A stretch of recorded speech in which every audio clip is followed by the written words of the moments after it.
Yeah, you're correct.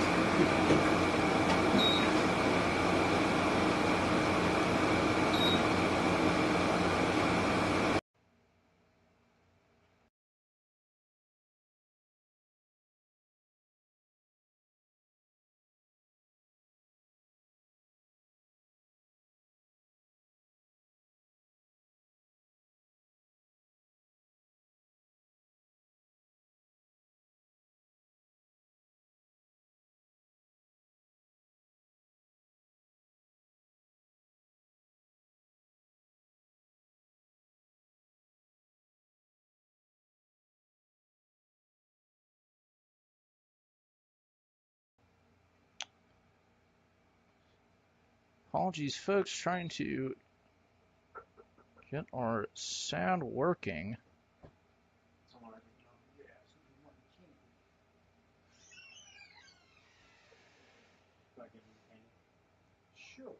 As the last at bat ended in a sac fly that brought in another run. So there are 2 outs here in the top of the first inning, but the score is 4-0 as Sturdy sends this one to third baseman Gage Callahan, his throw to first in time.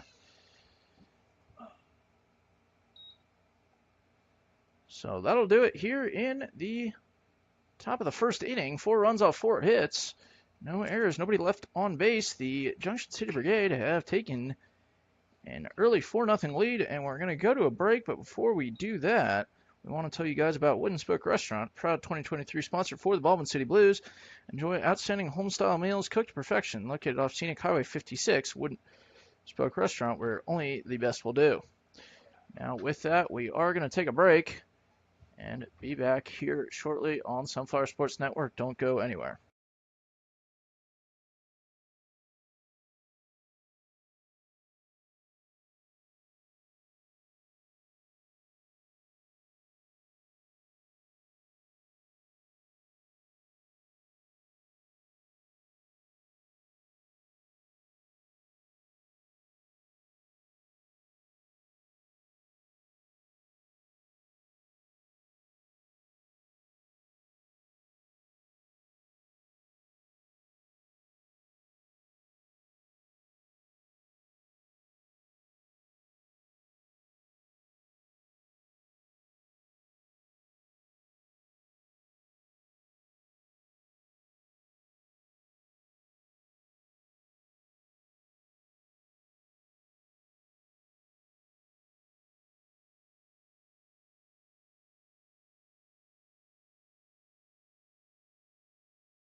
Grant Simblick will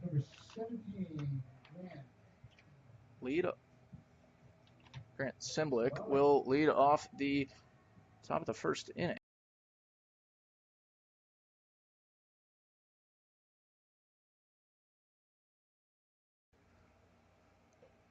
Grant Simblick leading off the bottom of the first inning, and he swings and misses, so the count goes to 0-1 early.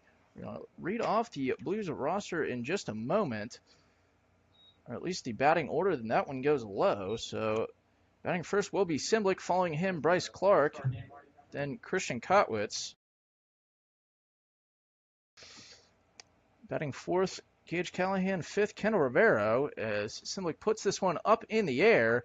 Pitcher Keegan McDonald going under it, but catcher Nicholas Trahey will end up with it. So 1 out away here in the first inning, and in comes Bryce Clark. So following Rivero will be Zeke Reason, then presumably Steven Azara, but we're really not sure. Then Maverick Rockers, then Andrew Brubeck. However, the lineup we were given is not necessarily the most accurate, so we will do our best to inform you and update you as it comes. And Bryce Clark's going to send this one chopper into the infield to throw from Peggers to first in time. So it only took one pitch for Bryce Clark to be retired. And up comes Christian Kotwitz. And an interesting note about the Brigade, they're doing something unconventional, or well, unconventional to baseball, as Christian Kotwitz sends this one into left field. He's going to be on with a 2-out single and attempt to cut this deficit early and upsets Gage Callahan. But what I was saying before was, if you've been following since the first inning, you notice Keegan McDonald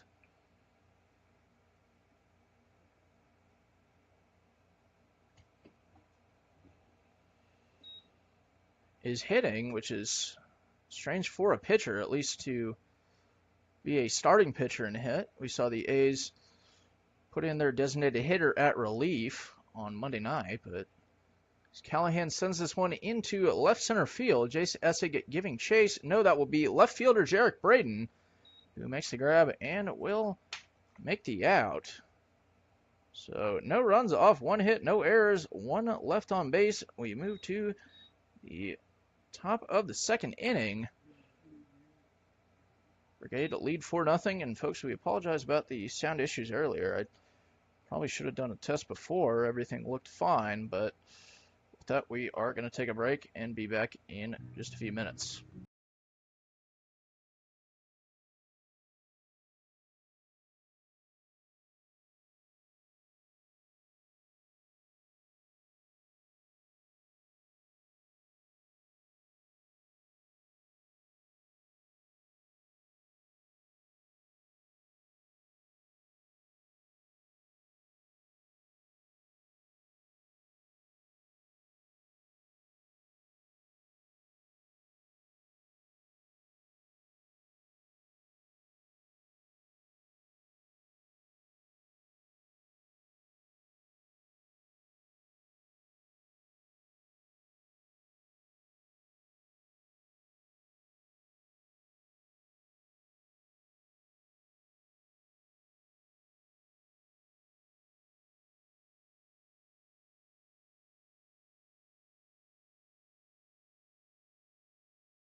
Nicholas Trahey leads off. Break.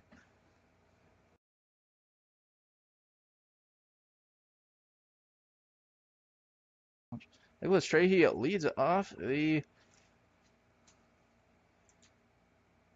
top of the second inning for the Brigade. His first pitch is a swing and a miss. So 0-1 is the count early.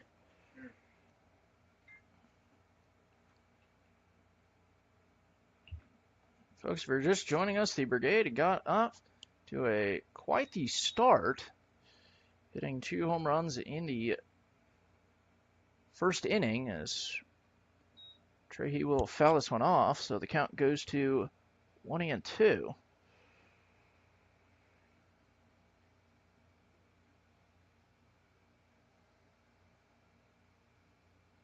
This pitch by Lemons high, so the count evens up at 2. Kind of a skeleton lineup for the Brigade tonight. Trahey's going to put this one in the air. The right fielder Rivera coming to it. The first baseman, it will drop either way, so that is a single. So that will be a single, as the ball was not touched. We're going to try and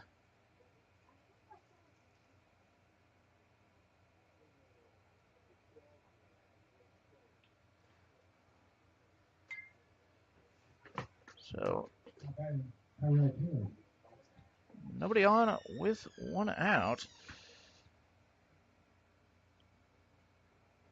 for Tyrell Taylor, who fouls the first pitch off to the right side, making the count 0-1. Tyrell is the bottom of the Brigade lineup, batting ninth. And I feel like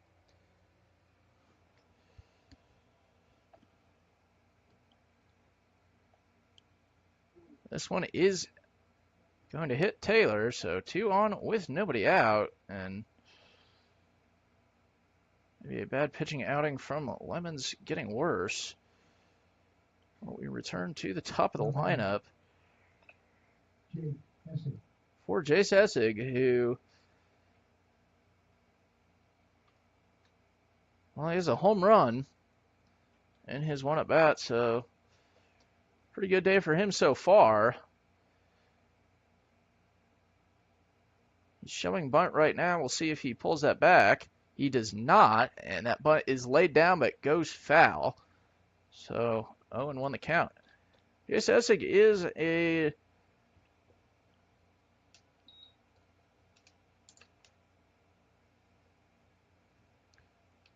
Mid-Plains League All-Star Game MVP. Achieved that in 2021, and he is an All-Star this year. And he will be playing at his home field on Saturday.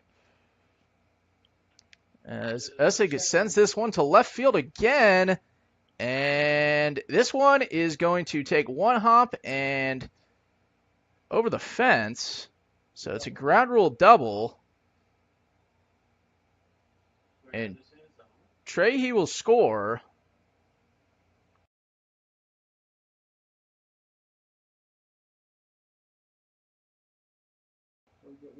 So, small technicality, but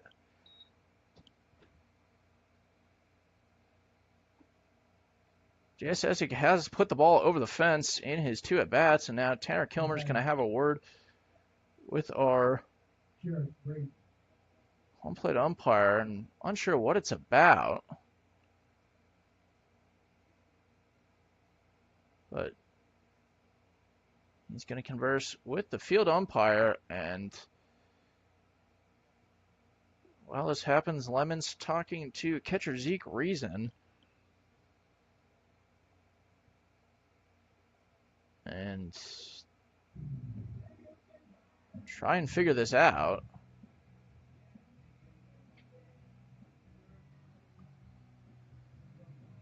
So, as I said before, unsure of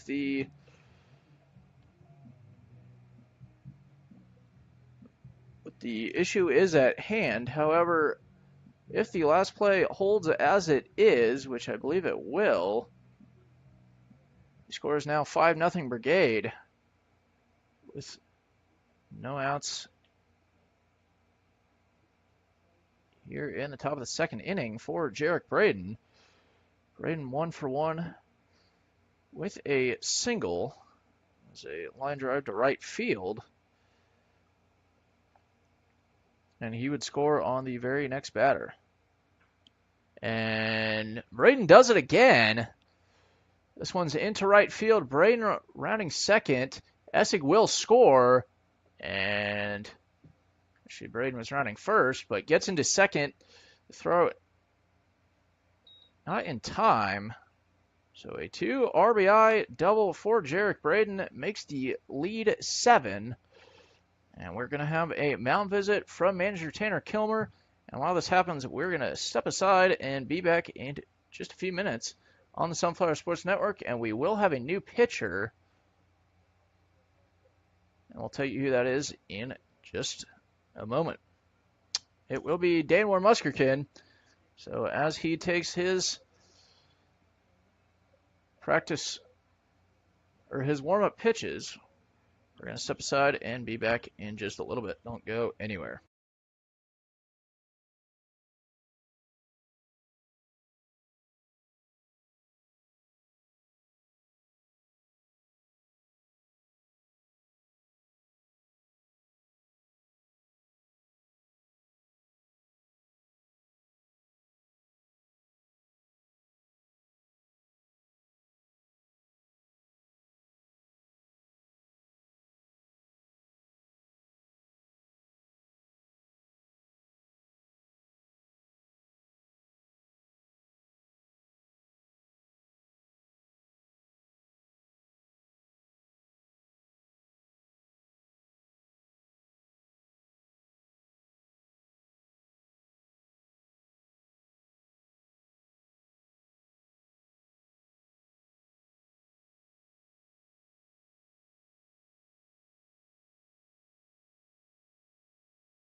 So we are done with Danville Muskegon's warm-up pitches.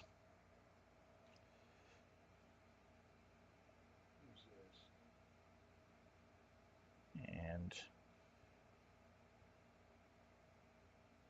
in steps Isaac Peggers, who sends this first one up in the air and foul. So the count will be 0-1. Peggers 1 for 1 with a home run in the first inning. Please. Now pitching for the Baldwin State Blues from Tech University, Dane Muskerkin.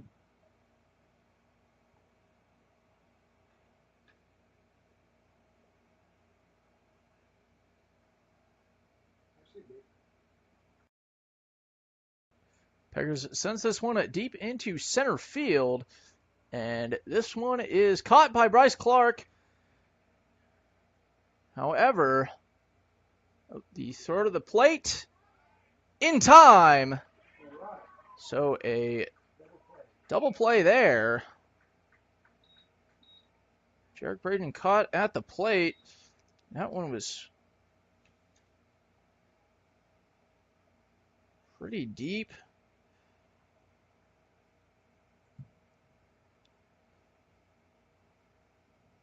Now batting, number 33, George Andrews. Pretty.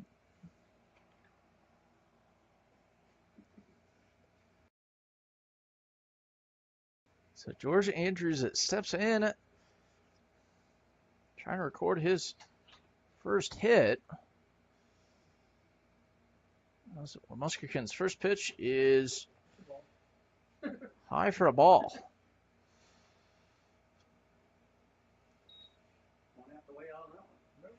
I'll try and read the All-Star rosters here tonight. As Muskegon's next pitch is low for ball 2.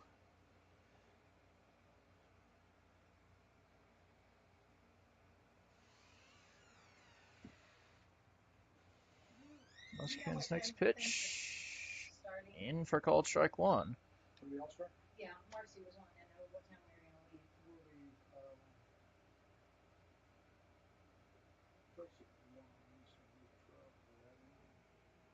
We'd probably leave around 11.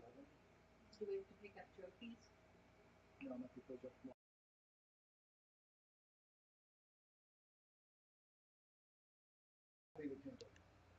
So Andrews hit by pitch, bringing up Dalton Nelson and a runner on first with 2 outs. Dalton Nelson.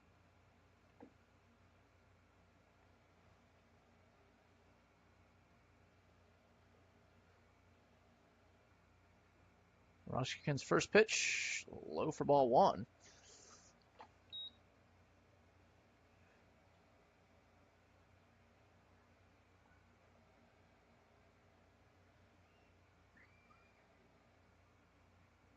And this pitch is sent up the middle.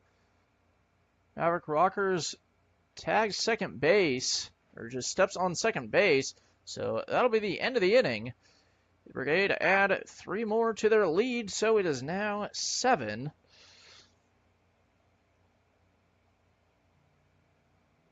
That was 3 runs off 3 hits, no errors, 1 left on base. Move to the bottom of the second is 7-0 Brigade now. We'd like to tell you guys about Whitney's Hair Salon and Stylist Emily Wright. If you're looking for that next amazing cut or style, visit Emily Wright. She will have you looking your best. That is Whitney's Hair Salon located in downtown Baldwin City. And with that, we will take a break and be back in just a few minutes.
Kendall Rivero is the leadoff batter here in the second inning.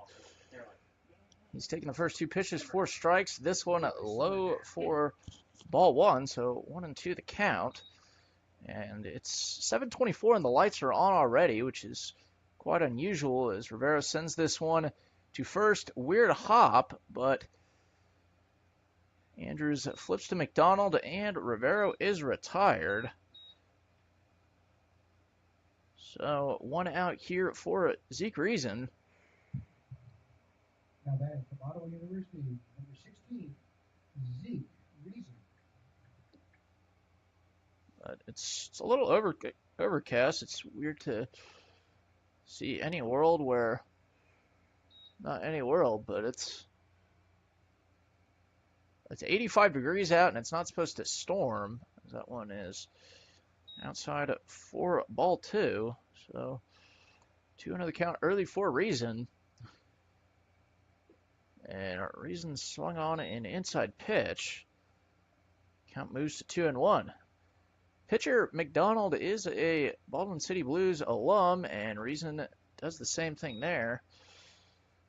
Swing and miss on the inside pitch. However, McDonald took his talents to Junction City this year, and Reason puts one in play. It's a line drive to left, and he's going to be on board with a 1-out single for Tyler Vigna. This is There was a late first baseman, number 24, Tyler Vigna. You giving out all-star hats today? We don't have all-star hats. We got this year's all-star shirts, t-shirts. Yeah, because we didn't have enough hats ordered. Because we ordered 2 sets of hats last year because they were so late getting them in. And so we didn't order any this year, so we didn't get 3 hats. Lame. It is. But we got some really cool shirts. Yeah, that's all. Tyler Vigna is sat down for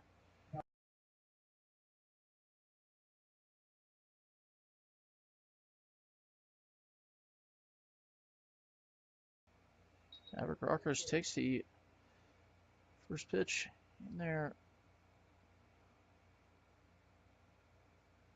We're called strike 1, and the throw over to first. The Brigade thought they had Reason and actually started running over towards the dugout, but Was even close.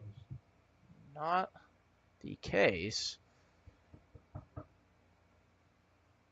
But this next pitch by Rockers hit into center field. Essig giving chase, and he'll make the grab. So once again, no runs off, 1 hit, no errors, 1 left on base. The Brigade lead 7-0 as we move to the top of the 3rd inning. I'm going to take a short break and be back in just a minute on Sunflower Sports Network. Don't go anywhere.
Keegan McDonald leads off the top of the third inning.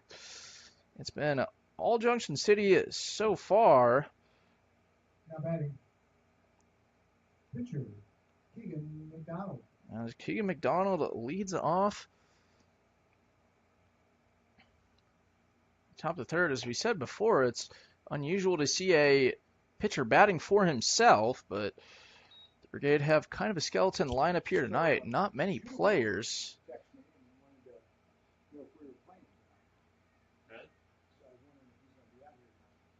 As that one is Where's he at now? high for ball two. He's doing like Mackie Sites thing.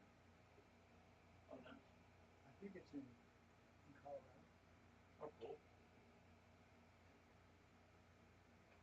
Muskegon's next pitch is high once again It's a bit higher. for ball three.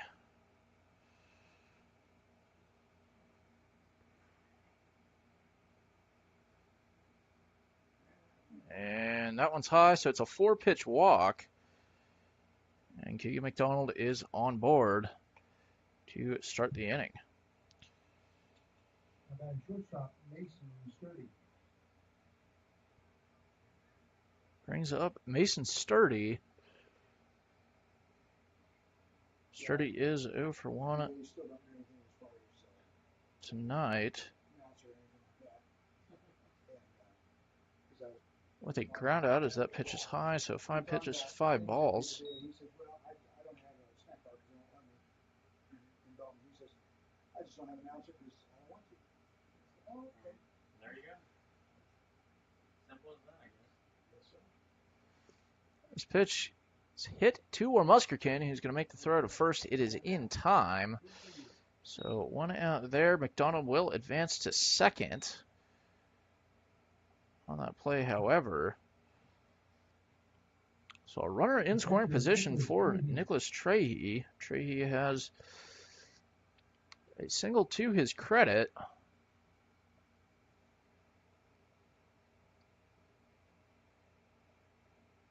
How's your Toyota RAV4. RAV4? Heck of a machine. Oh, man. Yeah. My son just got a Lexus. Oh, very cool. This pitch by Muskegon low for ball 1. Which is basic on overpriced Toyota. Yeah.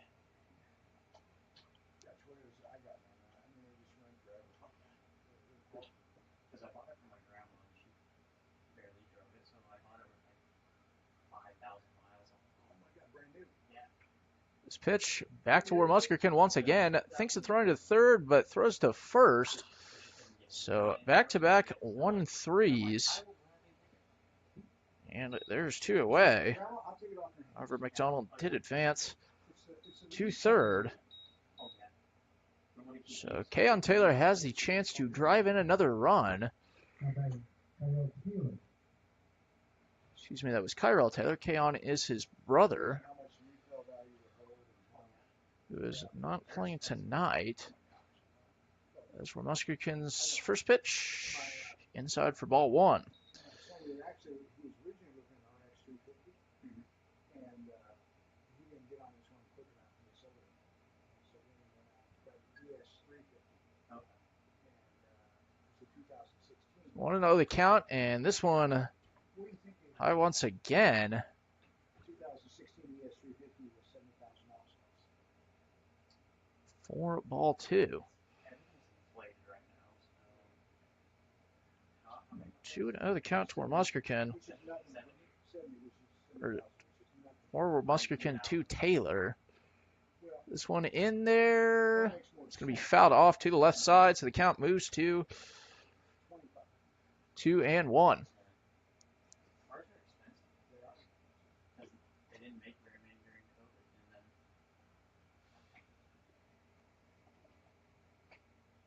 I really like the RAV4 though. It's just like great gas mileage, well built. This pitch low for ball 3. Did yours have leather interior? Oh man, that's nice. Yeah. So the count moves to 3-1. seat warmers. Should Taylor be walked, he will have runners at the corners.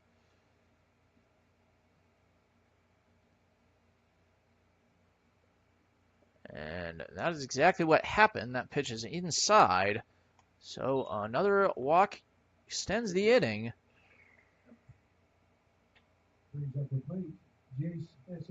Brings up Jace Essig, who is trying to figure out how to put one over the fence and maybe get a single or a triple. Essig has a home run and a ground rule double thus far. This one hit up in the air, but out of play. So 0-1 will be the count to begin this at bat.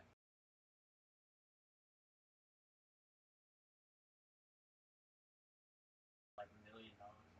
So 0-1 the count. And Essig will foul this one off once again. So 0-2 the count early. So we're going to give you Jacob Lemon's stat line right now.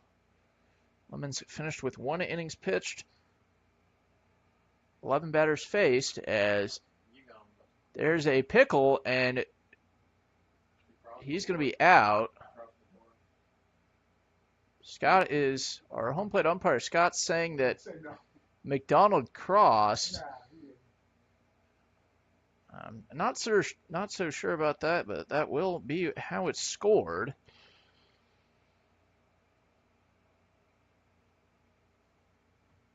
And because of that, the Brigade will score another run there. They lead 8-0 going into the bottom of the third inning. We're going to take a break, but before that, we're going to tell you guys about Baldwin City Companion Animal Hospital. Whether you're needing veterinary services for your smallest pet or your largest farm animals, see Dr. Tim Jones at Baldwin City Companion Animal Hospital. You and your pet will be glad you did. Baldwin City Companion Animal Hospital, located off Highway 56. With that, we will take a break and be back in just a minute. Don't go anywhere.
Harrison Jewell leads off the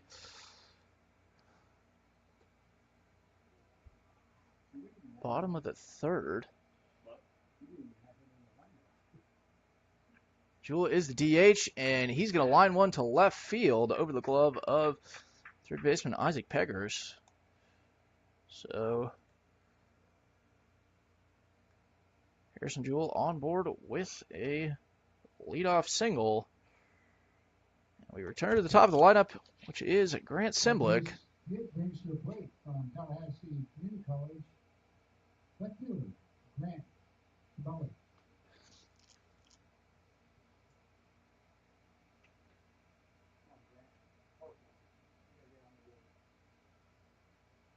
Simblick sends this one fair ball past Peggers at third.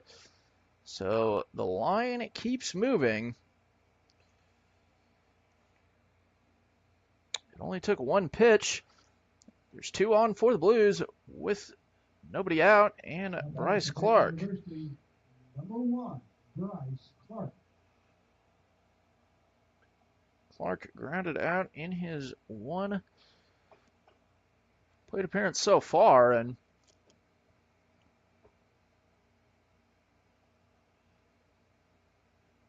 so he's 0 for 1 on the day as he takes that pitch, catches the outside part of the zone for a called strike one.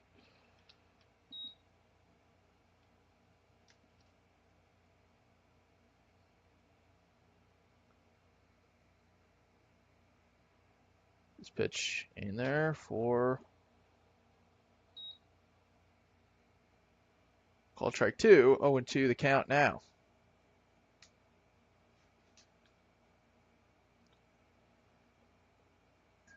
McDonald's pitch is fouled off, so the at-bat will continue.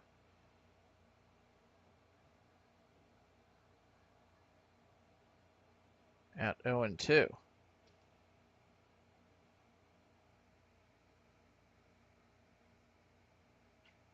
Clark puts this one in play up to Mason Sturdy. The throw to short, or the throw to second was in time. However, the throw to first was not.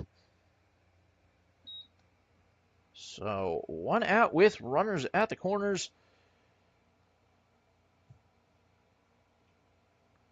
Batting from Asbury University. For Christian Kotwitz. Number 7, Christian Kotwitz. Kotwitz is 1 for 1 with a single. And a single would probably bring the Blues' first run home, as that one is in there for called strike one.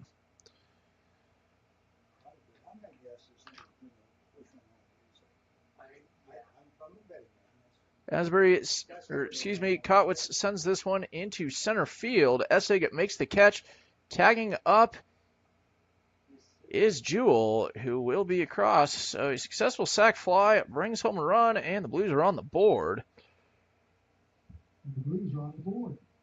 With 2 outs. Brings to plate. From Baker University, number 15, Gage Callahan. Brings up Gage Callahan, who is 0-1 or 0 for 1, and he fouls that one off to make the count 0-1.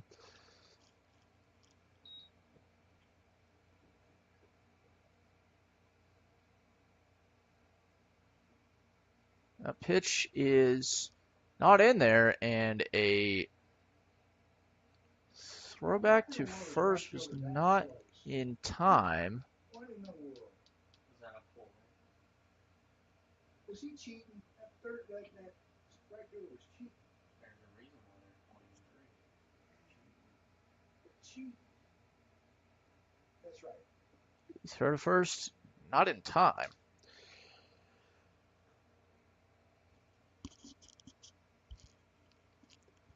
McDonald throws to first again.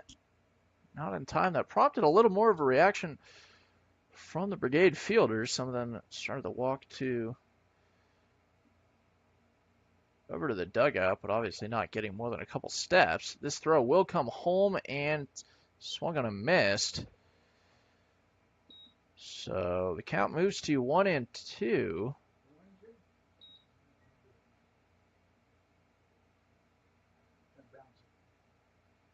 And that one fouled off behind us. Start the counter, folks. I flinched. So that's 1 on the night. So he marks it down. He marks him down. How many times was he flinched? Throw pitch fouled off again. So the count moves to 1-2. Or stays at 1-2, excuse me.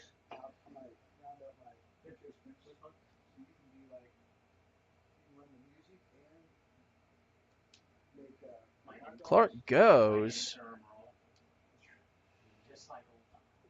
However, that pitch fouled off, so he'll have to go back.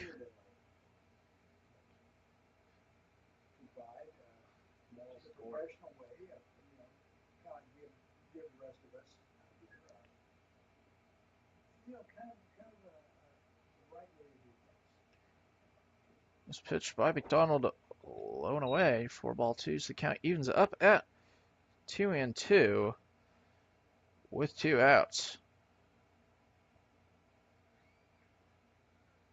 This pitch swung on and missed by Gage Callahan. So 1 run off 2 hits, no errors, 1 left on base.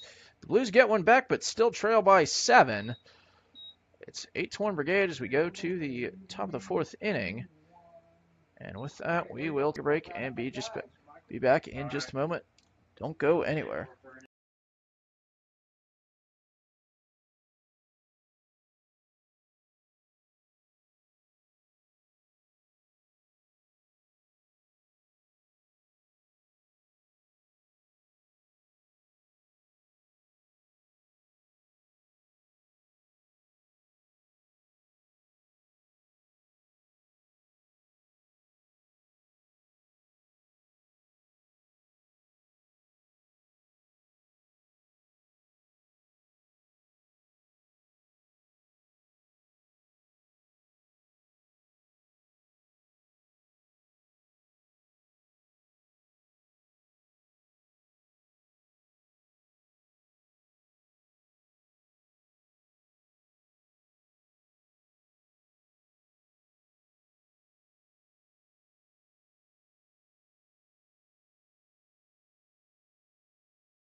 I was like, either him.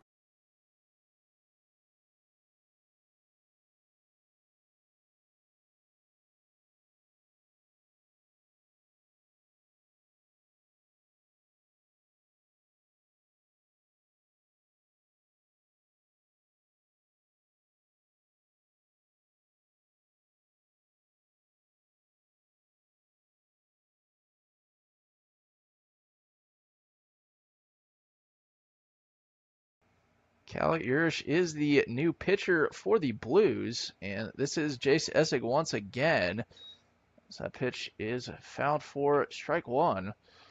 I'm on the count now. If you recall, the last inning ended on the base pass, so Essig ended that inning, and he'll start this one, and he'll just be hit by a pitch. So the Brigade get a free base runner to start the top of the 4th inning, and with that, we'll read a couple lines.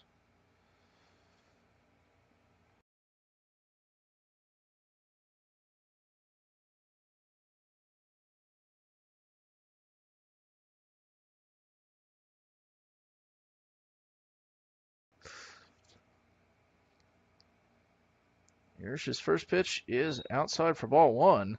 So Urish is the 3rd pitcher for the Blues tonight. Did not read Jacob Levin's final line, or finish reading it. It was 1 inning pitched, 11 batters faced, 31 pitches. That one swung on and missed. 7 hits, 7 runs, all of them earned. 1 strikeout, 1 hit by pitch, no walks. Dan Muskerkin's line, 2 innings pitched, 7 batters faced.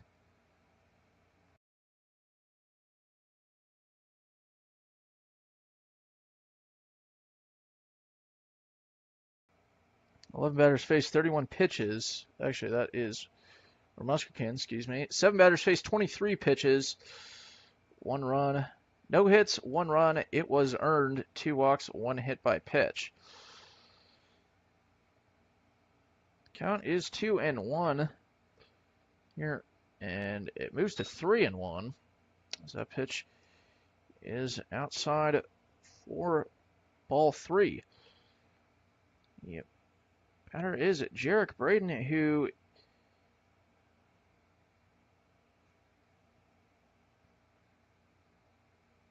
well, Braden will walk.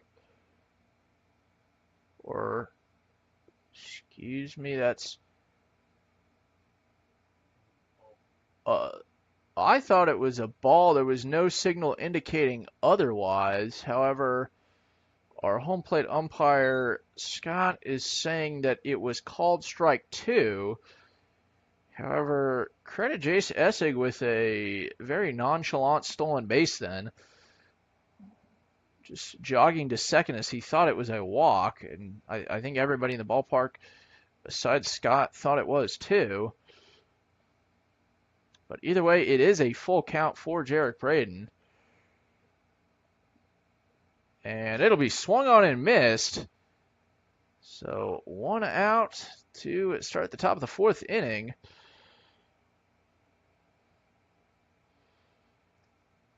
For Isaac Peggers. Peggers, like Essig and Braden, is a Mid-Plains League All-Star. They'll be playing the All-Star game on Saturday in Junction City, and you can watch that here on the Sunflower Sports Network. We will be broadcasting it once again. So we will have the links out there shortly. We'll start with the Home Run Derby. That'll be on around 3 p.m. Set pitch low for ball 1. Then we'll move to the All-Star game, the main event, at 7 o'clock. You won't want to miss that one. And as I said before, you can only watch it here on the Sunflower Sports Network, as that one's in for called strike 1.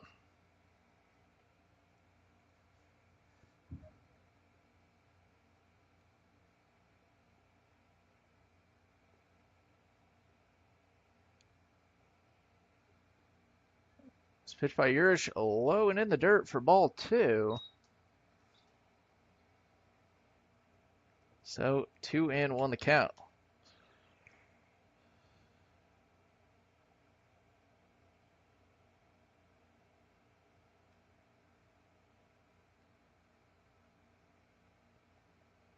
Urish's next pitch is swung on. Evens count up at 2-2. It should be noted that was a check swing, but he did come around.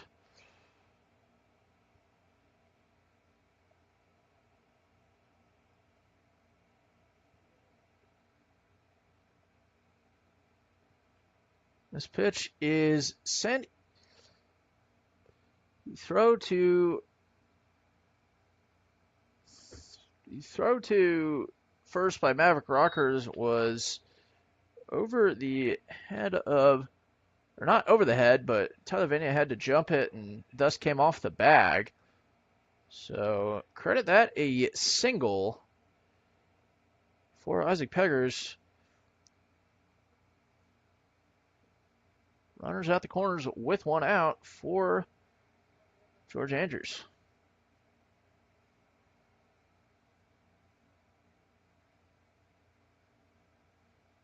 This pitch is in there for called strike 1. Oh, and won the count early.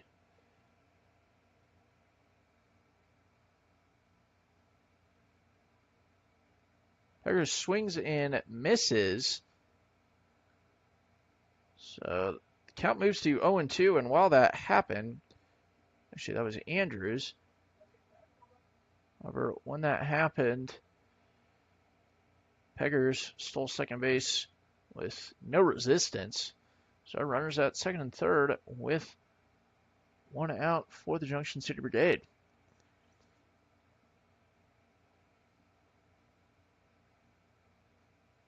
Swing and a miss once again. So 2 strikeouts now by Cal Urish in this inning. Runners at second and third with 2 outs for Dalton Nelson.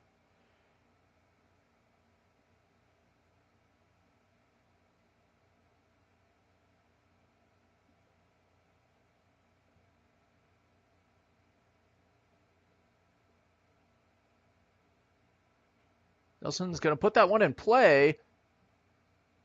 The throw by Gedge Callahan to first in time. So no runs off one hit, no errors, 2 left on base. We move to the 4th. The Brigade still holding their 8-1 lead. And we're going to tell you guys about Maley & Sons Construction, a proud returning sponsor for 2023 season. If you're looking to upgrade your next construction need, see Maley & Sons Construction. They will do the job right. With that, we will take a break and be back here shortly on the Sunflower Sports Network. Don't go anywhere.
Did I command Zeke the Reason position well takes enough? that opposite field. Sorry, we were a little delayed in getting back to the action. Ken Rivero on with a leadoff single, and Reason following him. So there are 2 on with nobody out here in the bottom of the 4th inning.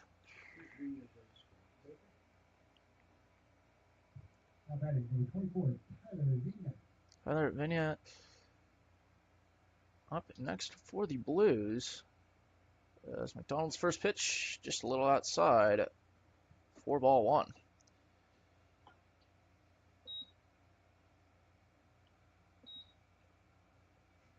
Fouled off there.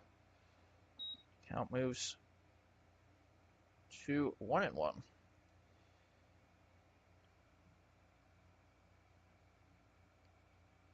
Donald's next pitch is put in the air. 3 Brigade players running over to catch it. It will drop. However, Rivero forced out at third, so that will be a single. Either way, no fielder's choice there.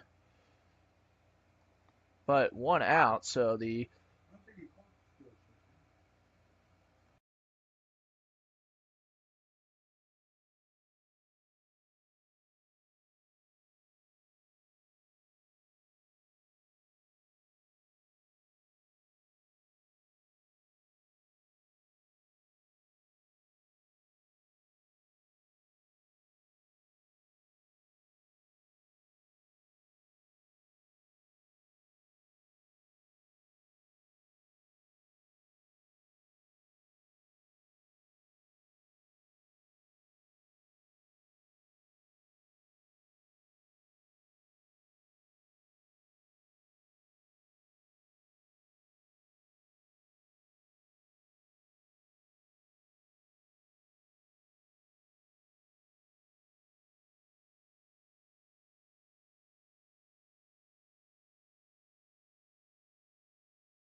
So an update for you guys, an odd sequence of events. So that was ruled an infield fly, even though it ended up in the outfield.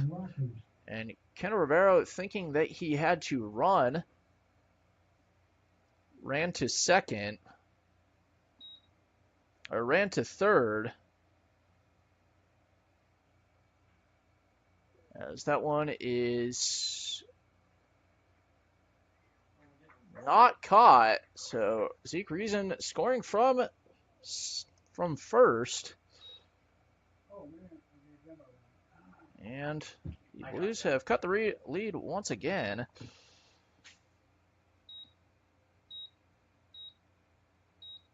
Oh, yeah. There you go. Oh, yeah. Locked in there. As the first pitch to Harrison Jewell. How about Harrison Jewell? Inside. And Jewell's going to take this one into the infield, or into the outfield, and it is gone. So another home run by Harrison Jewell. The Blues have now halved the lead. It's now 8-4.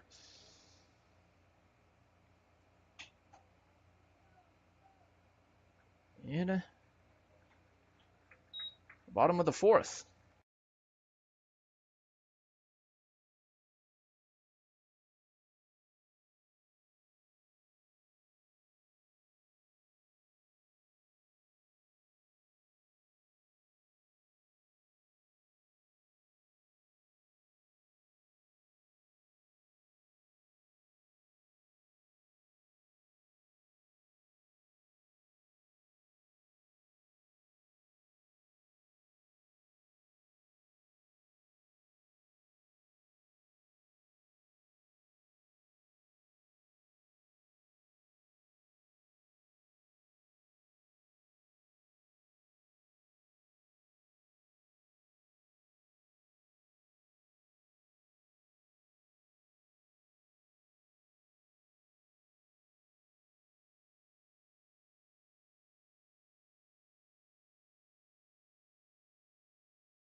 Grant Simblick steps in, and he's going to take this one into left field.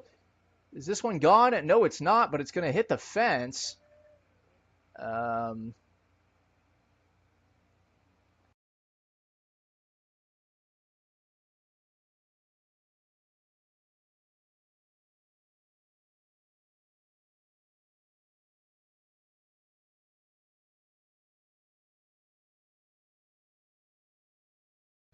So that hit the fence, and it was a double.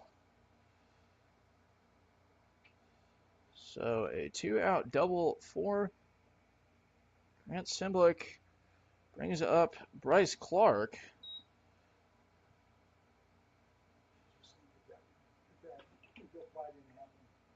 They're going to improve. Grand Slam?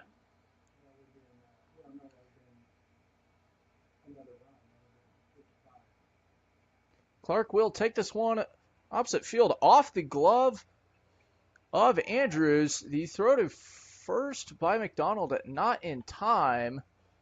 And Simblick will end up on third. So runners at the corners for Christian Kotwitz. Number 7, Christian Kotwitz.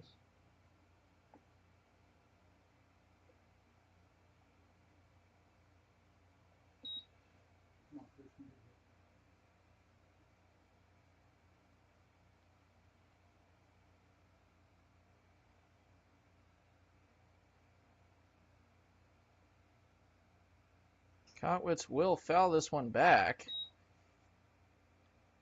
So the count is 0-1.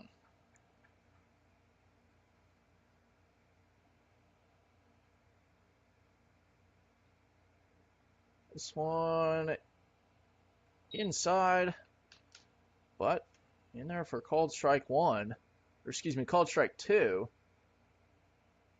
So the count is 0-2. This one gonna go low. well blocked by catcher Trahey. So the count moves to 1-2. McDonald working around 56 pitches right now.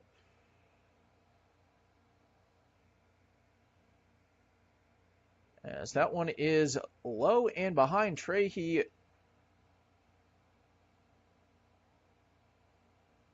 Clark got a beat on that, so that will be a stolen base, and the count evens up at 2-2.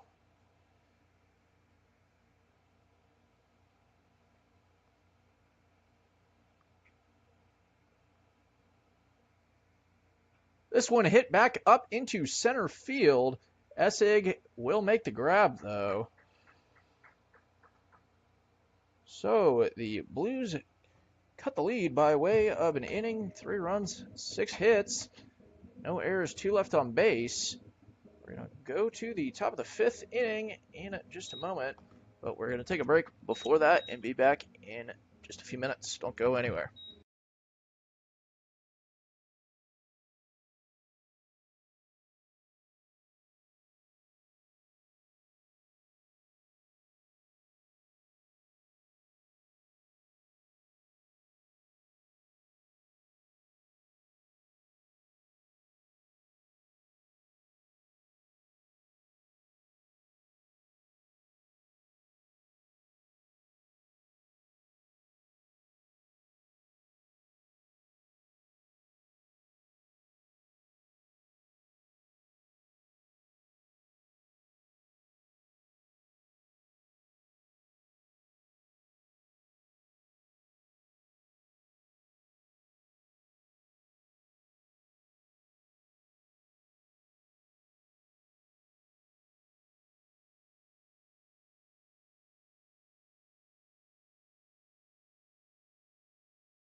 So back after a short break. I apologize. I thought I unmuted our microphone. It would appear not, but Keegan McDonald out on the base paths.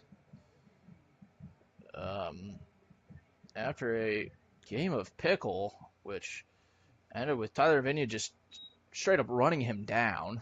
The count is 0-1 to Nicholas Trahey, and this one's inside for ball one. It's 8-11 down here in Baldwin City. Game temperature, first pitch temperature was about 88. It is now down to 83 as that one's fouled off into the infield. Count moves to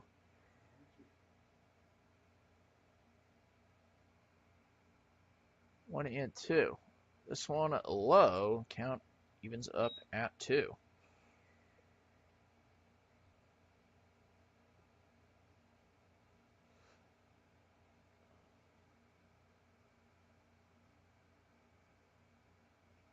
Trahey's going to foul this one off, so the count will remain at 2.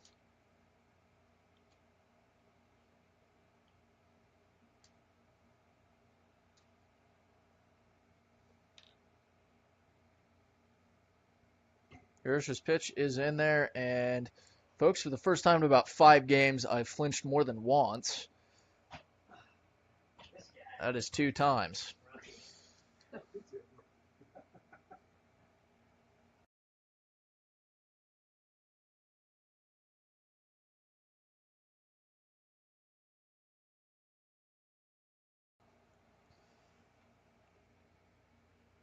So, Vinny, I believe, looking for a new baseball.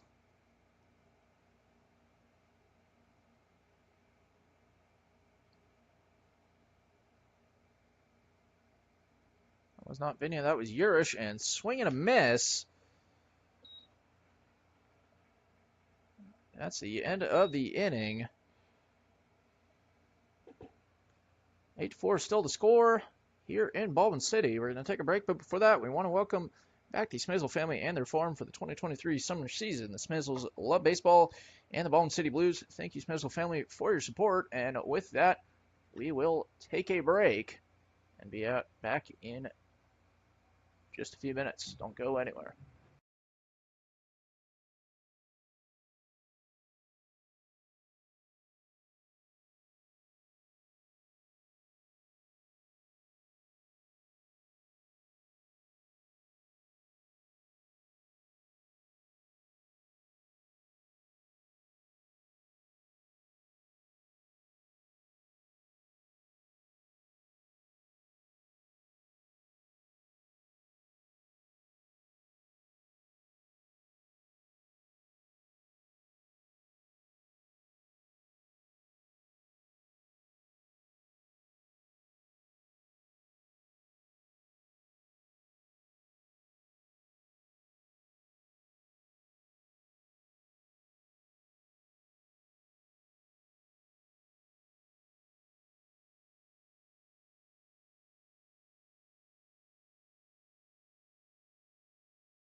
I'm not a big people. Did you go to the Taylor Swift this week. No, but we had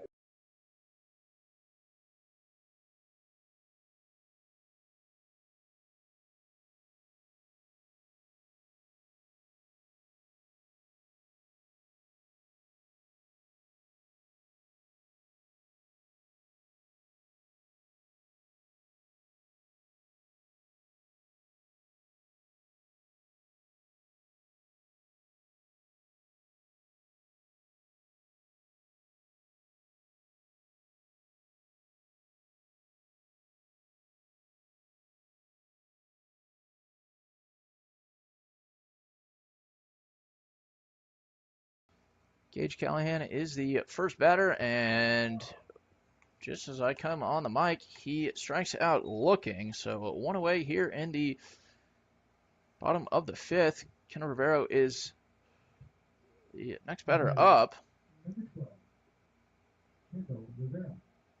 And actually, we have a new pitcher.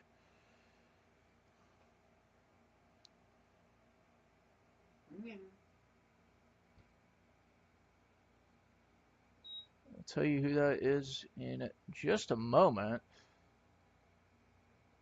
Rivero looks at that one, so the count is 1-1. I believe this is Isaac Peggers, and it is. As I said before, is that one that gets in there.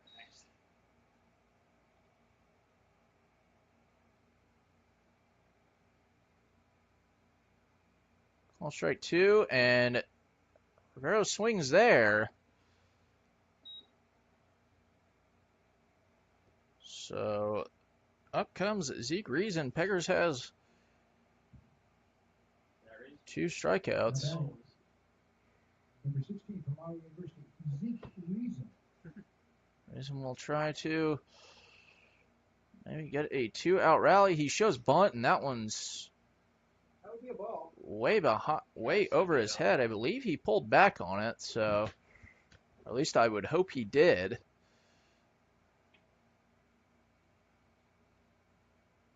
But Reason's going to put this one in play.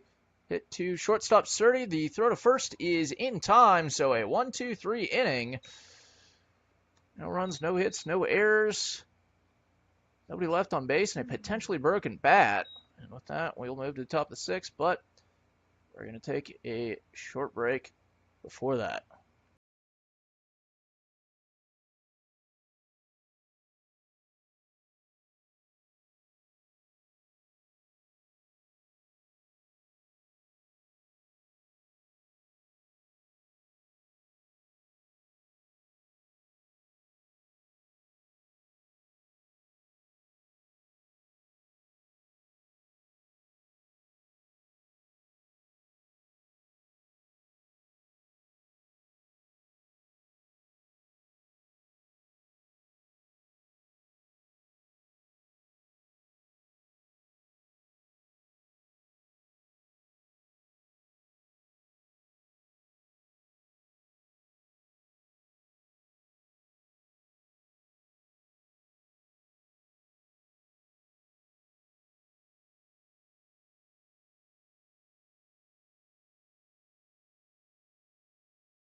Kuiper Kendall is the new pitcher for the Blues.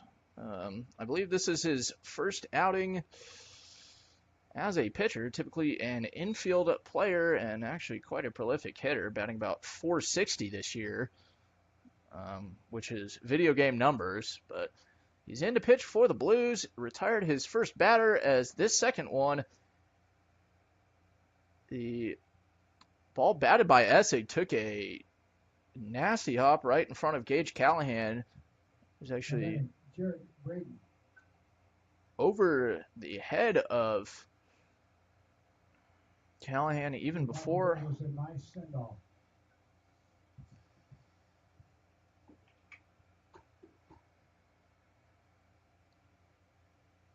But the ball was over Callahan's head even after he jumped, and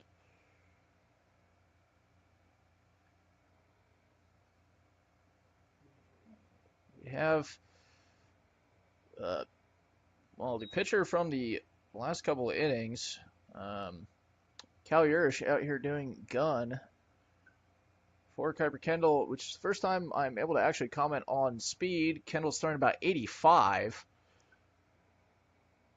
83 to 85, somewhere in there, so somewhat quick.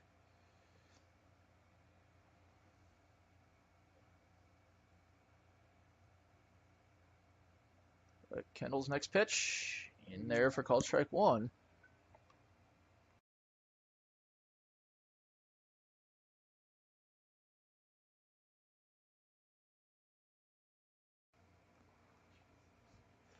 We're going to hit 90 here in a second. Kendall's next pitch swung on and missed. Actually, excuse me. Yes, swung on and missed. For some reason, I thought there was 2 strikes. There was just 1. So there are 2 strikes now.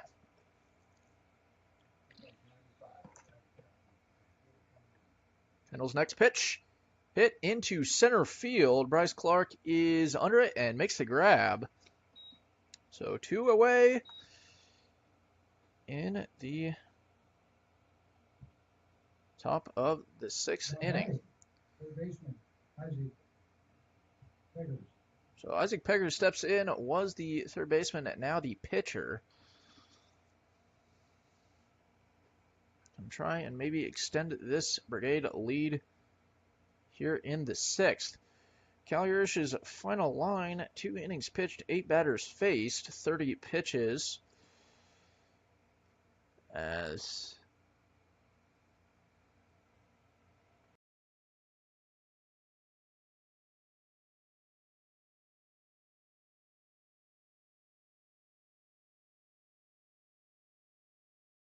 So as that happened, Chase Essig advanced to second via a fielding error. Kendall threw over to first, and Vinny was unable to corral it. So this is Isaac Peggers, who took 2 balls to start the at bat, then 2 strikes looking. Now 4 foul balls. So he's been through quite a lot. Kuiper Kendall throws home, and would you believe it, another foul. So foul balls just keep on coming, and they don't stop coming, as Smash Mouth once said.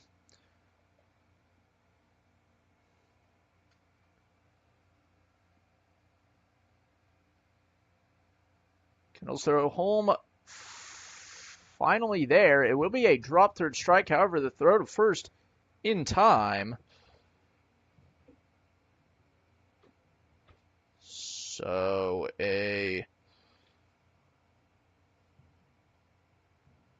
strikeout, no runs off, 1 hit, 1 error, 1 left on base. We move to the bottom of the 6th inning. Brigade still lead 8-4. Before we take our break, we want to tell you guys about the Nook. They joined the Blues for the 2023 summer season. If you're looking for that next good book or just want to relax with a great cup of coffee or tea, step into the Nook, located in beautiful downtown Baldwin City. With that, we will take a break and be back shortly on the Sunflower Sports Network. Don't go anywhere.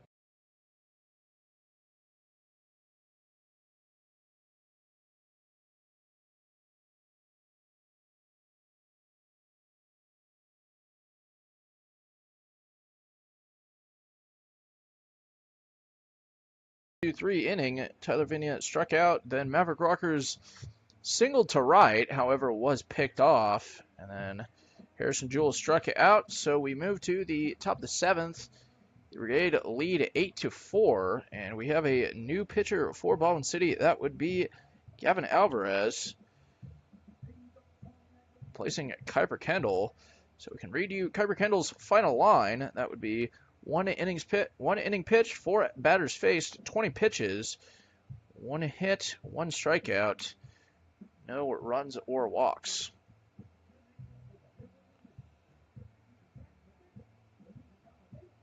So we're going to keep it here because of the technical difficulties. However, obviously we are back now.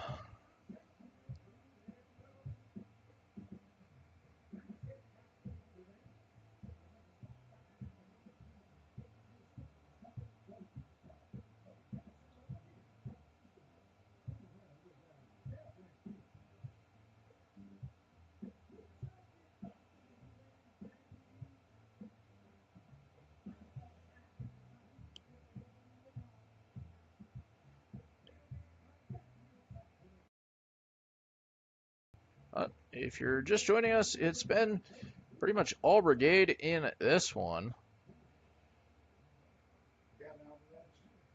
Scored 8 runs in the first 3 innings. That was scores of 4, 3, and 1. However, the Blues have scored 4 unanswered. So the lead is 4 here on. Please, now pitching for the Baldwin City Blues. Brigade University, Gavin Alvarez.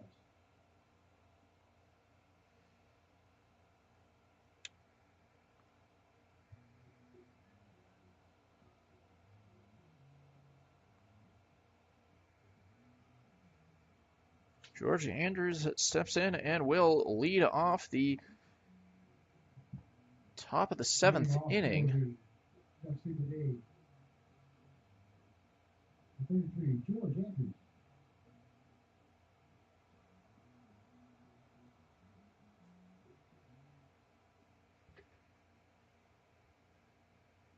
As Alvarez will face his first batter here. It'll be George Andrews, who's looking for his first hit. As the first pitch goes outside for ball 1. Andrews has reached base via hit by pitch, but has struck out in his other 2 trips to the plate. And the first 2 offerings have been outside, so the count is 2-0. And this one inside, so 3-0 the count. Alvarez did make an appearance on Monday. Had a pretty solid outing, a little bit of a scare to start. However, some crafty fielding by Kuiper Kendall got him out of it with no runs allowed, but that's going to be a 4-pitch walk, and Andrews is on with nobody out, and it's going to bring up Dalton Nelson. Dalton Nelson.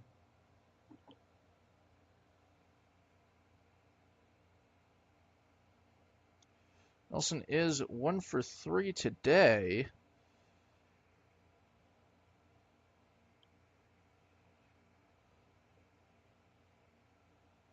With a triple as his only hit, as that one's going to be just outside for ball 1.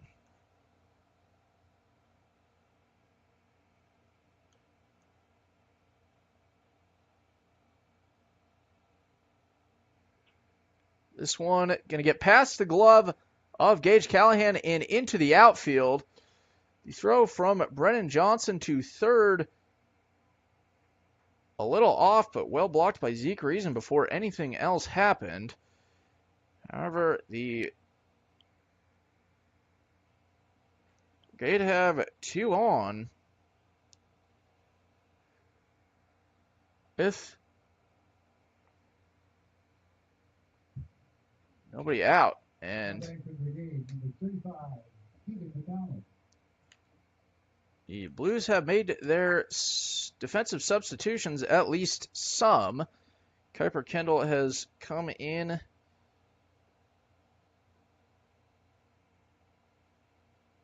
For Maverick Rockers, as Alvarez's next pitch is high for ball one. Vernon Johnson is now in left field. And it looks like Vincent Esposito in right. Unsure of who is in center. Alvarez steps off and we'll have a conversation with Zeke Reason. And I'll be back in just a short second. And we're going to start everybody's favorite history lesson on this day. So we start with on this day in history.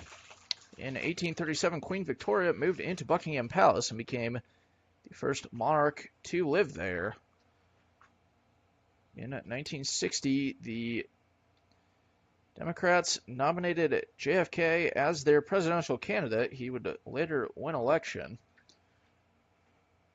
Back now. And Keegan McDonald's going to send this one into left field. Nelson will score, or Andrews will score, then Nelson, and an overthrow there means McDonald is into second. So the Brigade have added to their lead. It is now 10-4 in the top of the seventh inning. Mason Sturdy. We're going to have a mound visit with Logan Whalen, or by Logan Whalen, to Gavin Alvarez and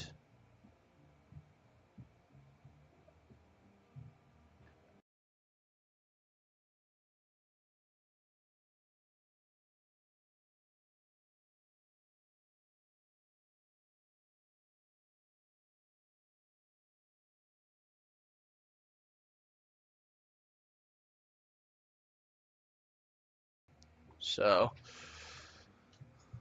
this mound visit, a little short and sweet, and we will be back in just a moment. However, the Brigade have scored 2 runs. Both of these are earned for Gavin Alvarez. So 2 runs scored. Runner on second with no outs for Mason Sturdy. Sturdy looking for his first hit of the night. However, he has put the ball in play each time he's been at bat. Just hasn't been able to find the hole. That one in there for called strike one. Continuing our on this day in history, on this day in 1994, O.J. Simpson gave his hair samples for testing. As that one's in there for called strike two. On this day in 1995, the Space Shuttle Discovery 20 launched into space. And in 2016, Theresa May was elected the Prime Minister of the United Kingdom. Sturdy is going to foul this one off. 0-2 will remain the count. On this day in 2017, the movie Dunkirk premiered in London.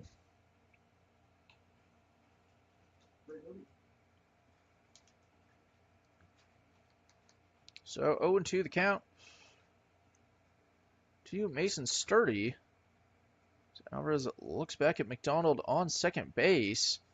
Alvarez throws home. Did he go? Yes, he did. So a strikeout for Gavin Alvarez means there's one away in the top of the seventh inning.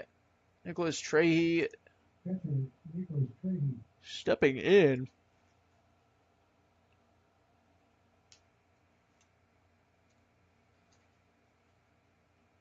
Trahey 1 for 3 today.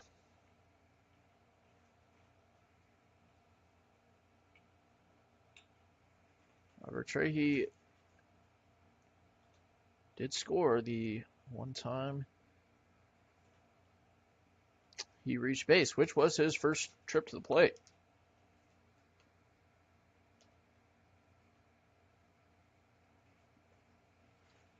Alvarez's first pitch of the at-bat is outside for ball one. So we're going to move to our On This Day in Sports right after this pitch. Trahey fouls this one off. Makes the count 1-1. So on this day in 1930, the first World Cup began in Uruguay. The host Uruguay would later defeat Argentina to win the World Cup. Uruguay consistently punching above their weight in soccer. A very small nation, but lots of success. As this one's just gonna hit Trahey, and he gets a free trip to first, albeit the hard way. On this day in 1934, Babe Ruth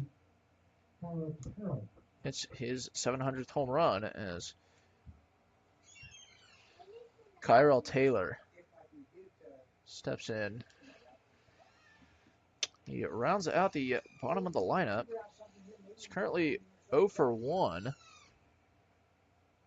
with a hit by pitch and a walk to his credit.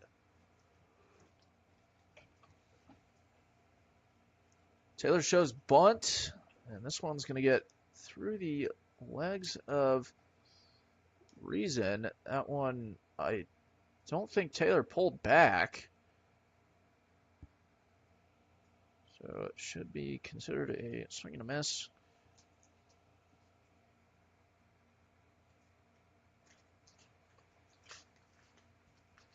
And yes, that call is confirmed. No, it's not.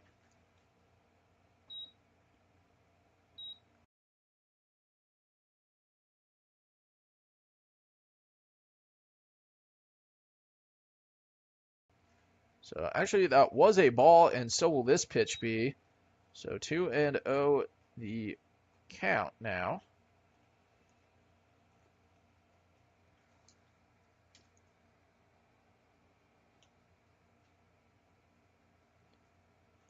To Kyrell Taylor.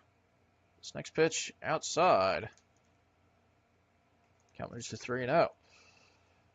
Moving forward on this day in sports, on this day in 1982, the NL won the All-Star Game 4-1 in Montreal. The reason I bring this up is Dave Concepcion was the MVP, and Dave Concepcion is one of Marshawn Lynch's two favorite people, along with Buster Douglas. This pitch is in there for called strike one. The count moves to 3-1. Obviously, Dave Concepcion and Buster Douglas, their first two names are Dave and Buster's. Hence Lynch's fascination with it, and Taylor will send this one up the middle, and the ball is into center field. Two will score. So a 2 RBI single for Kyrell Taylor. The lead is back to 8.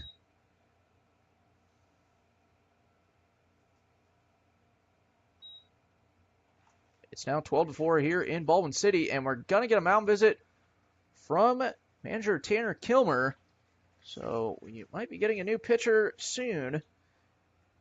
But with that, we are going to take a break and be back in just a couple minutes.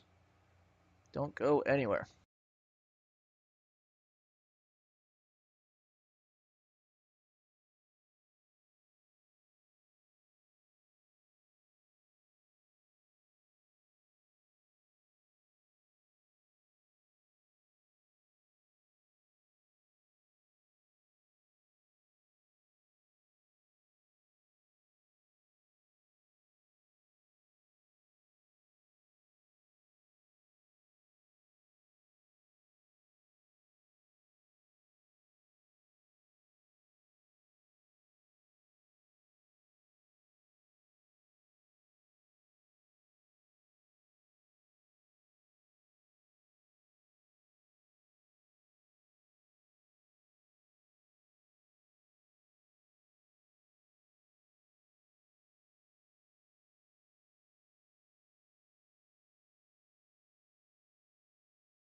Jason Essig is the new pitcher. He's going to be the first to face, or Jason Essig is the new batter. He's going to be the first to face new pitcher Nate Bartlett. And Bartlett's first pitch is a swing and a miss. Nate Bartlett. If you recall, the last time we saw Nate Bartlett here, he had quite a lot of strikeouts and quite a lot of walks. I believe he had like 6 strikeouts, as that one swung on and missed. And Taylor was running to second, but actually that one was fouled off, so obviously a dead ball. Moving forward on our On This Day in Sports, we move to 1994. On this day, that year, Tanya Harding's ex-husband was sentenced to 2 years for his attack on Nancy Kerrigan.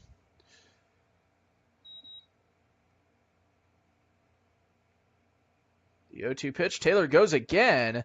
This one low inside, so it's a ball, and credit Taylor with a stolen base.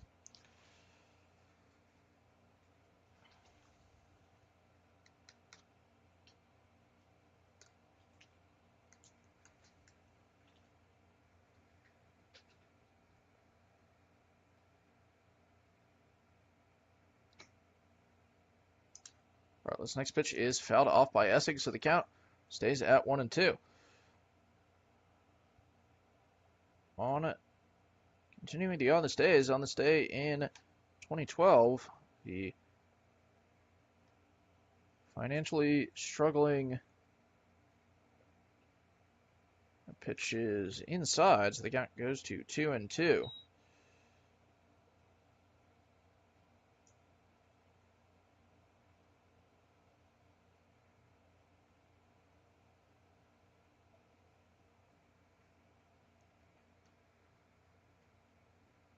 This pitch by Bartlett is in there for called strike 3.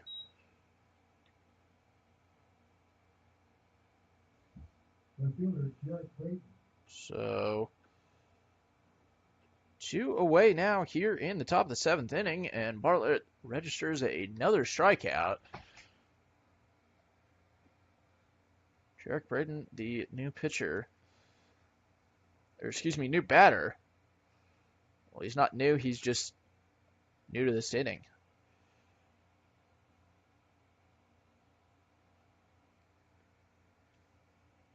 But on this day in 2012, Rangers FC were voted to Scotland's 3rd division. And as a Celtic fan, nothing make me happier. However, Rangers would earn successive promotions, so they're now back in Scotland's top flight, as that one is in there for called strike 1. However, they couldn't win Premiership this year. That would be Celtic. Braden's next attempt is fouled off to the left side, so the count moves to 0-2. On this day in 2014, Germany defeated Argentina 1-0 to win the 2014 World Cup final, and thus the 2014 World Cup. It was held in Brazil.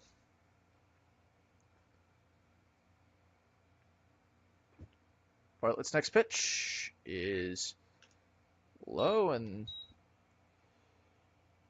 off the pads of reason, so that will be a pass ball, and Taylor will advance that way with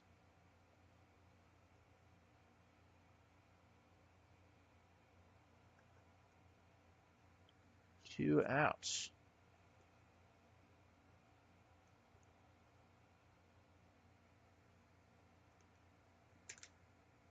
Swing and a miss there, so Bartlett registers another strikeout.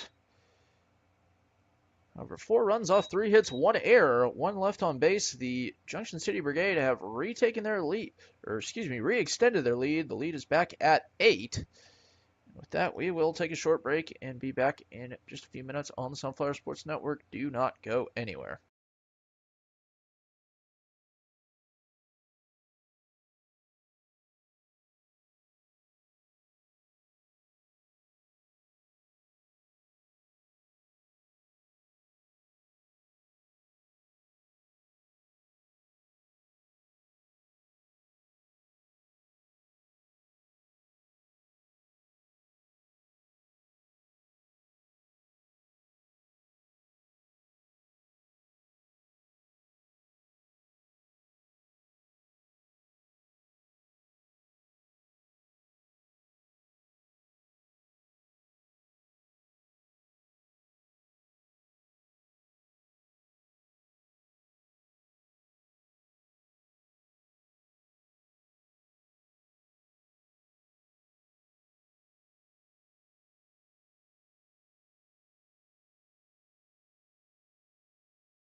Vernon Johnson will lead off the bottom of the 7th inning. 47 and 2023 Connor Taylor Award winner, Brennan Johnson. And Vernon Johnson's going to make his first plate appearance here as he hits this one straight to Kyrell Taylor, who makes a throw to first in time. So one pitch is all the Brigade needed to make there be one out, and Bryce Clark will step in. Number 1, Bryce Clark. Taking a look at the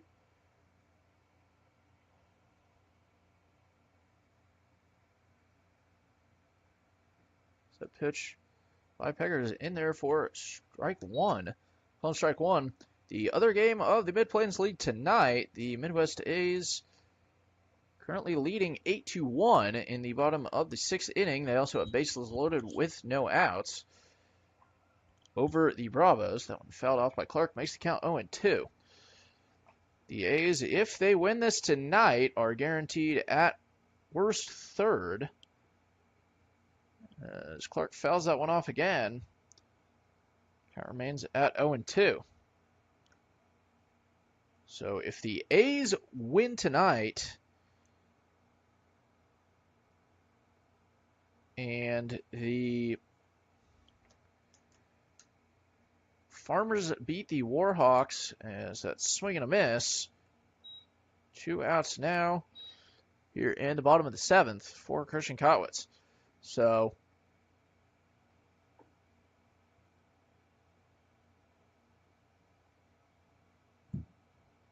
Right. That's University 17, Christian Cutlass. this pitch to Christian Kotwitz. High, but he got out of the way with no problems. This next pitch by Peggers hit into center field. Jason Essig hardly having to move and makes the grab. So a 1-2-3 inning. Brigade keep their lead at 12-4. As we go to the top of the 8th inning, we're going to take a break and be back in just a few minutes on the Sunflower Sports Network. Don't go anywhere.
Isaac Peggers leads off the top of the 8th inning for the Junction City Brigade.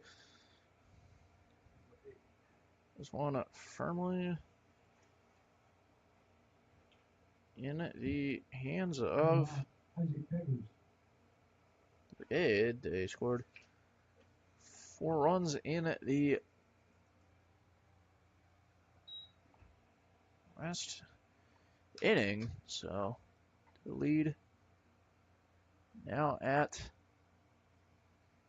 back at 8 is 12-4 as Peggers is going to send this one into center field. The right fielder or center fielder Bryce Clark failed to get after it, and Peggers is on his way to third. A lead-off triple for the Brigade pitcher.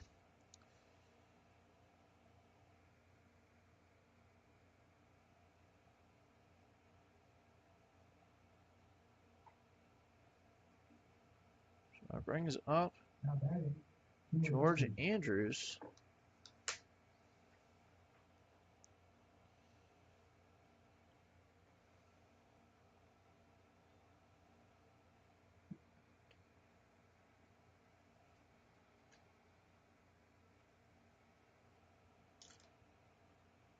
This one fouled off by Andrews.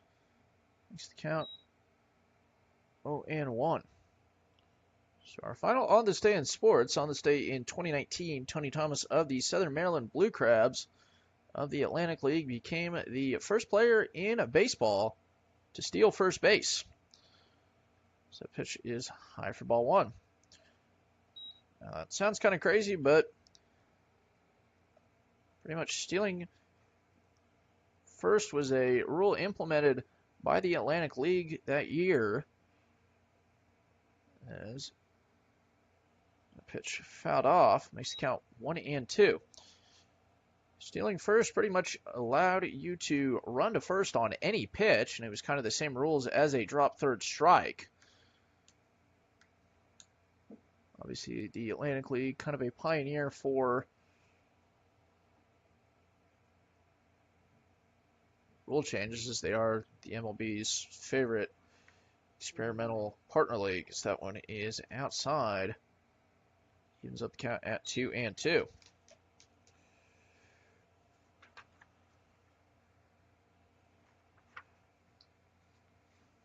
This one, swing and a miss, dropped by Reason, though. The throw to first in time, however. So, whole lot happened there. It was a check swing, but he obviously went around.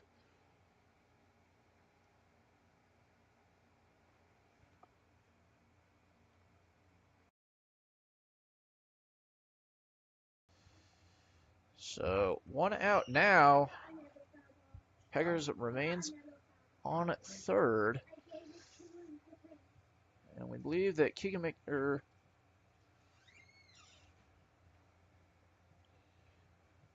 Bartlett's touching about 89 right now. Of Calyurish outdoing the radar gun once again.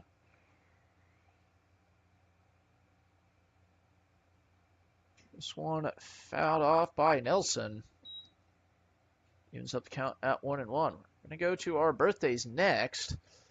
So happy birthday in heaven to Julius Caesar, born on this day in 100 BC. Our next birthday is, a long time after that. That would be Patrick Stewart, born on this day in 1940. Stewart famously played Captain Picard in Star Trek, as well as Professor X in the X-Men movies.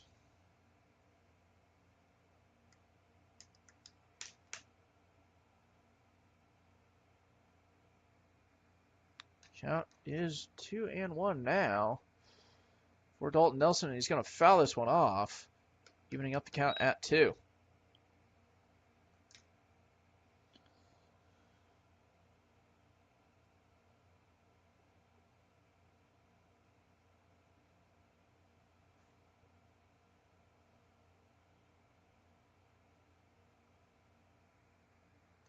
So the count is even at 2-2. We're going to resume play in just a moment. Lights are starting to take effect here. Well, not even started. They probably have taken effect for some time. As Bartlett's throw, swing and a miss. Strike 3, so make that 4 strikeouts for Nate Bartlett.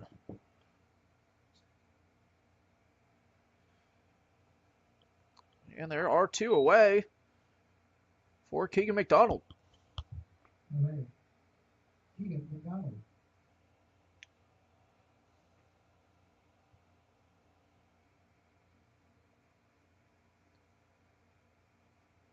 Bartlett's next pitch, swung on and missed by McDonald. Our next happy birthdays, we want to give 2 of them on this day in 1942. Roger McGuinn, guitarist of the Byrds. A favorite of mine is that one.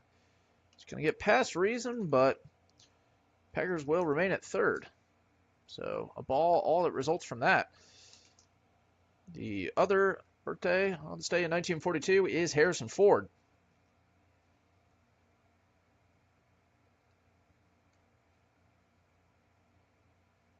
On this happy birthday on this day in 1944 to Erna Rubik. That is the inventor of the Rubik's Cube.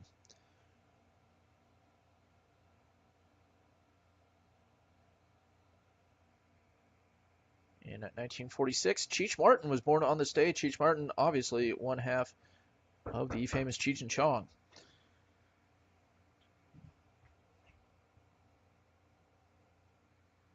This pitch is in there for called strike 2.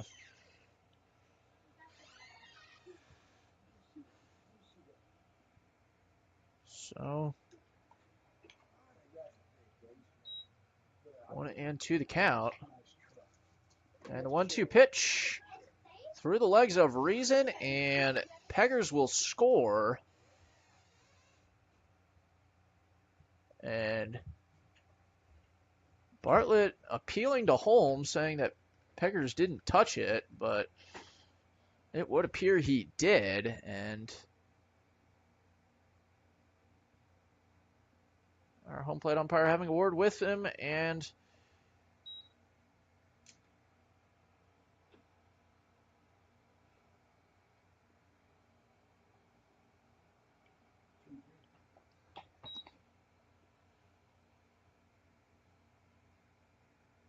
so this one high for ball 3, and that one touched 90. So 13-4 the score now.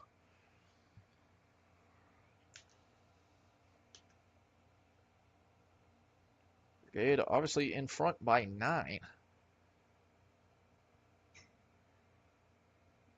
This one fouled off by McDonald.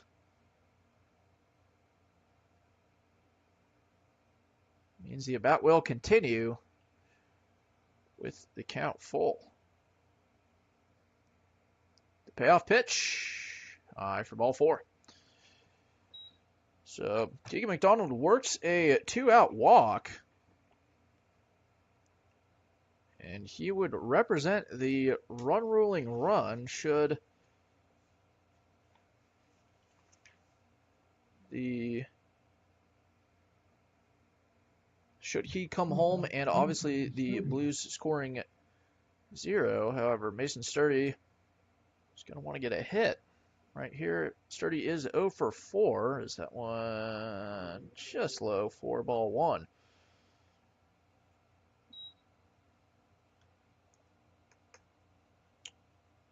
Continuing on our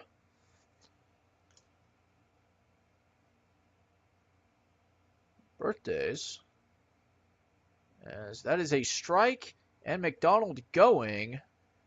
Throw it down to second, not in time though, so stolen base for Keegan McDonald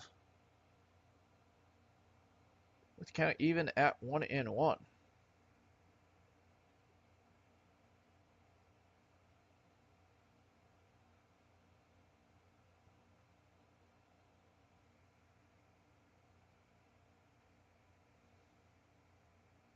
This pitch by Bartlett in there for called strike 2, so they 1-2 the count. So happy birthday on this day. Born on this day in 1957, Cameron Crowe, who wrote for Rolling Stone at the age of 16. Bartlett's pitch in there, he went. So A 5th strikeout for Nate Bartlett. And we're going to move to 90, the 90 is his top. middle of the 8th inning. You were up around there. Brigade now I was, lead 87, 88. Yeah, I was going to say up I've around. had a couple. 13-4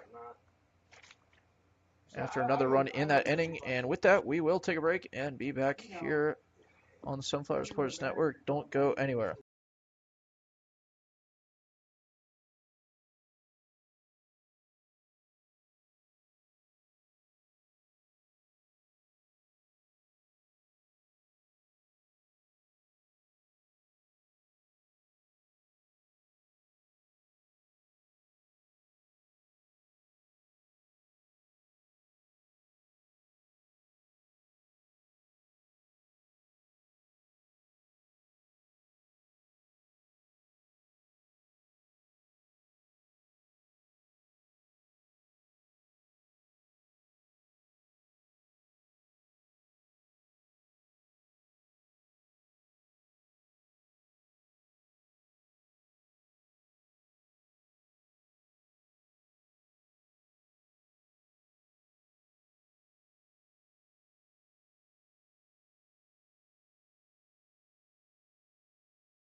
Gage Callahan leads off the bottom of the 8th inning for the Baldwin City Blues. Gonna need a mount a comeback. Currently trailing 13-4. We have seen crazier things happen. The Blues did come back down 8 on Monday night against the Midwest A's as Callahan fouls that one off. So 0-1 the count. However, those runs were scored in about 3 or 4 innings. And speaking of the A's, they've extended their lead to 10-1 over the Bravos. That one is in the top of the 7th in Belton as Callahan swings and misses, so the count quickly moves to 0-2. Obviously, with the A's win, they would move into 2nd place, pending tomorrow's results. Callahan puts that one in play, but an excellent catch by shortstop Mason Sturdy. Well, that's okay. I mean, if you're hitting it. Retires Callahan, and it wasn't a snow cone, but it was probably as close as it could have been otherwise. So 1 away for Vincent Esposito. Esposito taking his first at bat of the day. And he's going to take called strike 1. So continuing our happy birthdays. Happy birthday, born on this day in 1962, Tom Kenny, the voice of SpongeBob. Okay. Yeah. Are you okay in the mornings? Okay, let's do morning. Okay. I'll call you what time. This one hit by Esposito into right field, but caught by Dalton Nelson. 2 away. 2 away for Zeke Reason, who is 2 for 3 today, and probably will need to be the guy to start a comeback. Moving forward in our happy birthdays, happy birthday to Ken Jeong, born on this day in 1969. Ken Jeong, known for things such as being a doctor, and then Community and The Hangover is what I know him from him best. First 2 pitches to Reason by Peggers are high for balls, so 2-0 is the count now. This one swung on by Reason, and it's going to be out of play. Count moves to 2-1. Finishing our happy birthdays. Happy birthday to Yadier Molina, longtime catcher for the Cardinals, just retired. He was born on this day in 1982, and I feel like it can't be a coincidence that he retires and the Cardinals have their worst season in a really long time. Reason swings and misses there, so the count evens up at 2.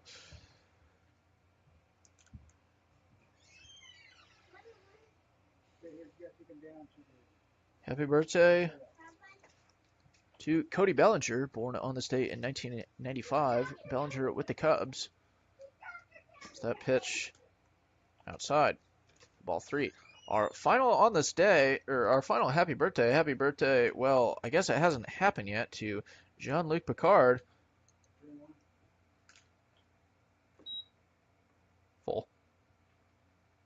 Reason hits this one, and it's going to get in the, not the gap, the throw by Mason Sturdy, not in time. So another single for Zeke Reason. Breathes life into the Blues with 2 outs. And Tyler Benya steps up, hoping to get his first hit. First baseman, 24, Tyler Vigna. Tyler Benya currently 0 for 3 with 2 strikeouts. However, will hope to get a run here, but this one is inside. Not inside enough to hit him, but if it was any more inside, it definitely would have. This one in there for call strike 1, evens up the count. So we're done with our birthdays. We're going to move to On This Day in Music. As Vigna swings, count moves to 1 and 2. On this day in 1939, Frank Sinatra made his recording debut. And on this day in 1985, Live Aid was held at Wembley Stadium and at JFK Stadium in Philadelphia. Wembley Stadium in London, I believe that was the old one.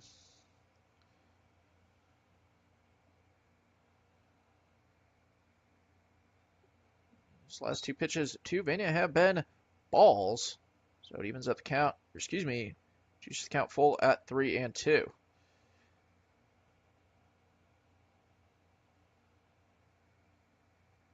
And this one's going to hit Vigna. Gets him right in the numbers, maybe just a little above that. So you never want to be hit by a pitch, especially on 3 and 2. Either way, Vigna is on via a hit by pitch. 2 on with 2 outs for Kuiper Kendall.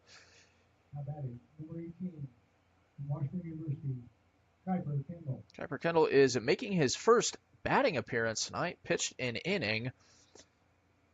Unusual for him, as he's going to swing on and foul at first offering. The count goes to 0-1. Kendall, the walk-off hero on Monday night's game, had a walk-off triple. The Blues were down 4 runs going into the bottom of the 9th and ended up winning. So that one low to even up the count at 1-1.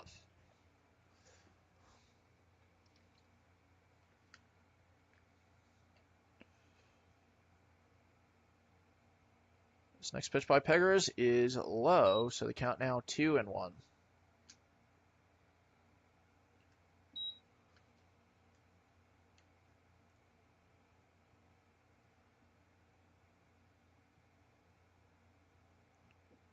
Kuiper Kendall swings and misses, so the count evens up at 2-2 with 2 outs and 2 on for the Blues.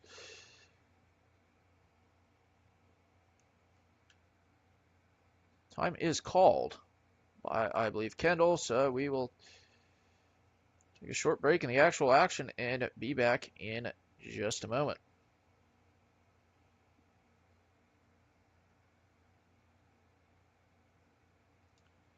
2-2 pitch. High to juice the count full at 3. So this is a 3 straight 3-2 counts.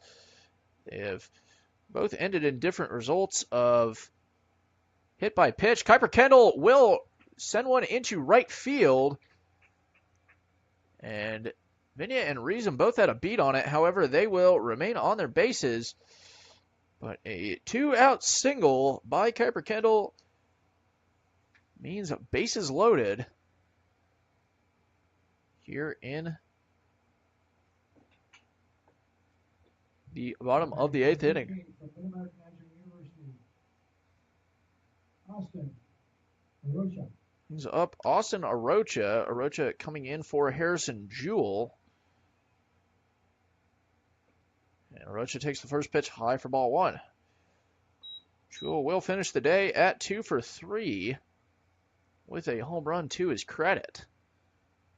Arocha takes another pitch high for ball 2.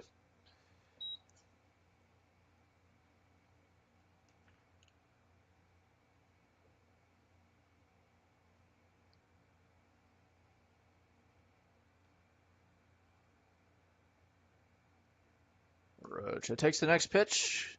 Called strike 1, so the count moves to 2-1.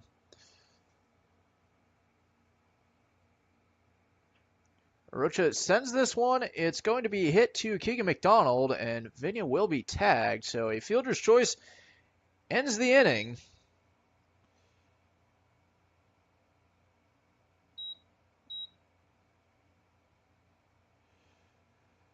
No runs off 2 hits, no errors, 3 left on base. We move to the top of the 9th. The Brigade still leading 13-4. And we will be back in a few on Sunflower Sports Network. Do not go anywhere.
Nicholas Trahey leads off the top of the 9th for the Junction City Brigade, and we do have a new pitcher for the Baldwin City Blues. That would be Jake Miller.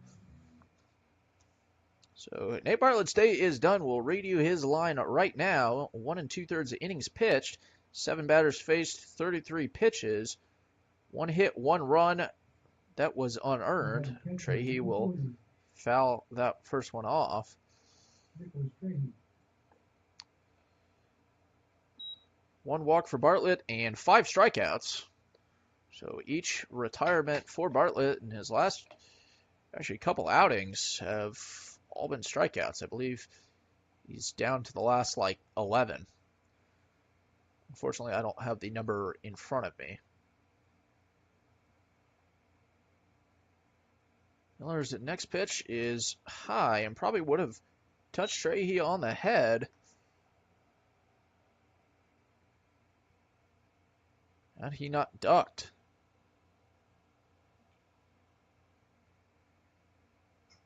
And this one.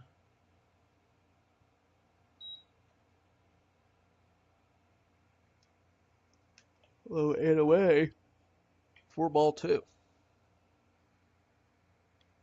Miller's next pitch, low for ball 3. Miller, last time we saw him on the Sunflower Sports Network, he threw a complete game shutout just last Saturday here against Topeka Warhawks. This one fouled off by Trahey, so the count goes full. So this will now be this pitch inside for ball 4. Nicholas Trahey works a leadoff walk. Brings up Kyle Taylor.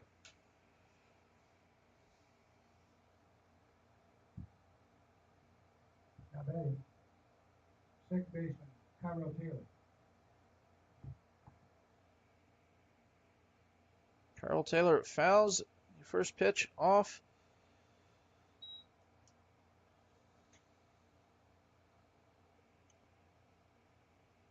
So the count moves to 0-1.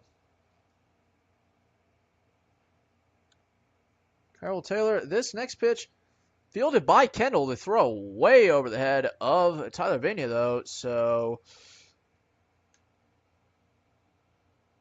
Trahey to third. I'm going to call that a single. Advance to second on the error.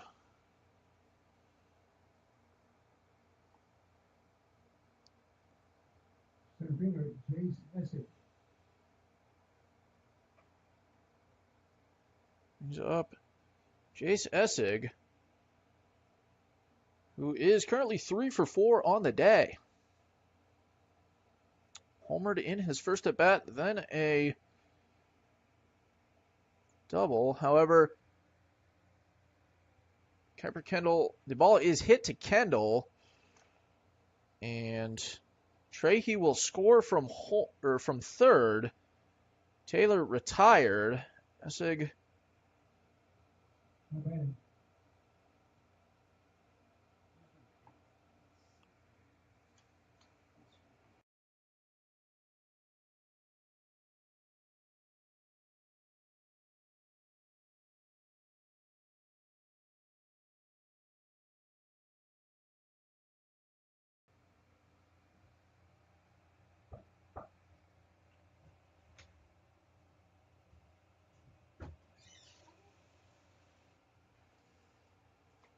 So a line drive. This was not Jarek Braden. He's been subbed out for Zach Becker, who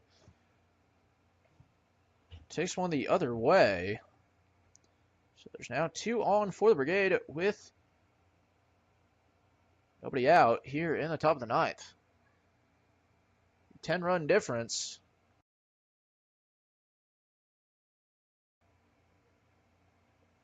See, the run rule not affect, and it won't take effect as this pitch not corralled by reason, so that will go down as a pass ball. Each player moves up a space. So runners on second and third for the Brigade with 1 out.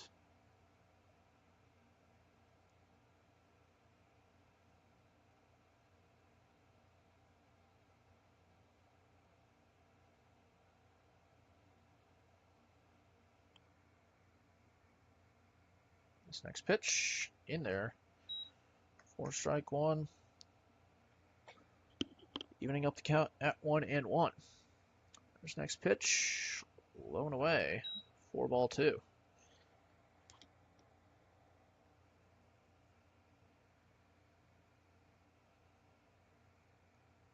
There's next pitch, the same result, same place and everything. Ball 3. So, an update from Belton. Midwest A's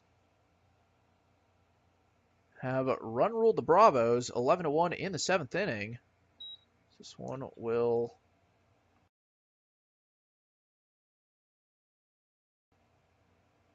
be a walk, and folks, we apologize for the foggy screen. That would actually be the window in front of us. So in between innings, I will go in and wipe that off. George Andrews has the bases loaded, looking to drive in some more runs, but he swings and misses. So 0-1 the count now. So this pitch not able to be blocked by reason. So Essig will score, and the count moves to 1-1. Once again, each player moving up a space. 15-4 the score now. That's something outside, isn't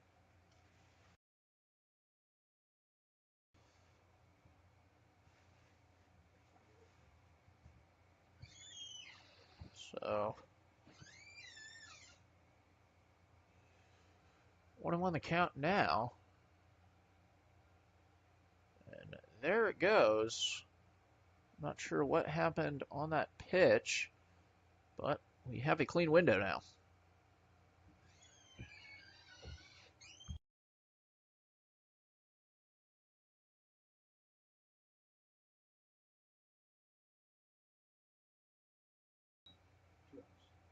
So the next pitch, that last pitch was fouled off and swing and a miss by Andrews. So Jake Miller has a strikeout. There's 2 away in the bottom of the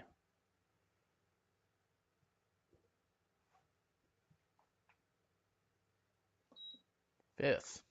Excuse me, not the 5th, the 9th. So we've been going now in game time for about, wow. So, that's the furthest I've seen a bat fly in a while. Does anybody have some pine tar? Pine tar anywhere? As Dalton Nelson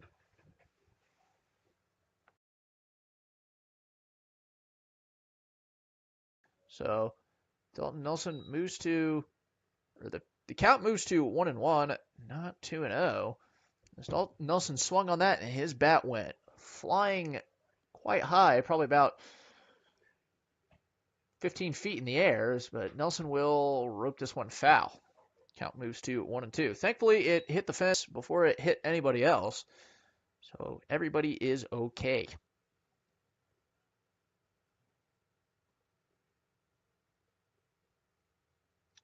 There's next pitch. Low for ball 2. Evens up the count at 2-2.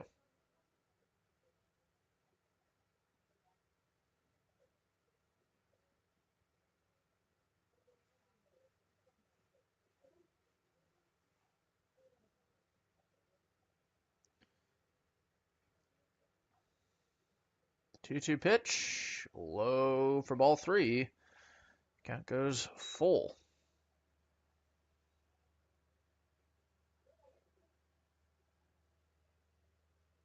This next pitch, hit. It will be fair. It's past the glove of Callahan, who actually slips in the grass. 2 will score. The lead is now 13 for a 2 RBI single by Dalton Nelson.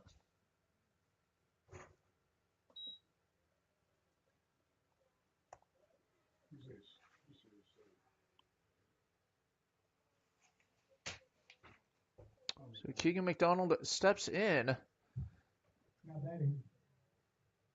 35, Keegan McDonald.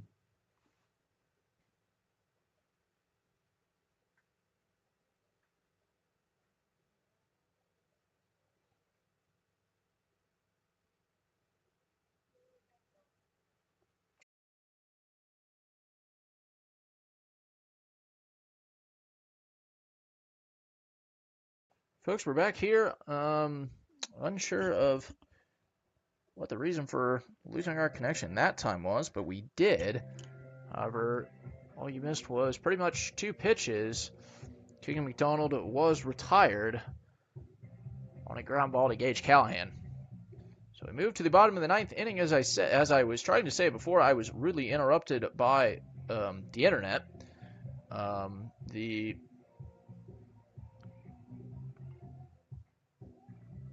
Blues will have to put up a 13 spot here to tie the game up and 14 to walk it off. Normally, I would say in comeback things, I would say that I've seen weirder things. However, if that actually were to transpire, that would be the weirdest thing. So, We'd like to announce our 9th inning sponsor, and that is Mass Builders in Rick Brooks. If you're looking for that next Brendan Johnson will lead off the bottom of the 9th inning. Call it Mass Builders. He'll get you taken care of. Johnson, How about it for the Baldwin City Blues? Johnson looking for his 2023 first Cocktail Award winner, number 47, Brennan Johnson. hit of the season, as we're getting there.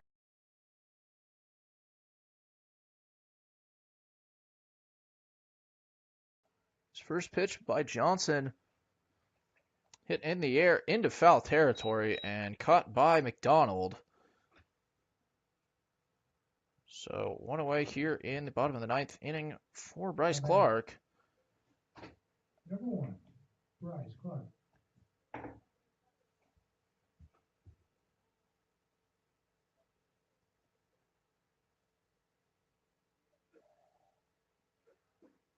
His first pitch to Clark inside for ball 1. So I will finish updating you guys on the playoff race. As Clark hits one into right field, this one's going to get down, but the throw to first, not in time, and also dropped. However, he did beat the throw. So Bryce Clark on with a one-out single for Christian Kotwitz. Number 7, Christian Kotwitz.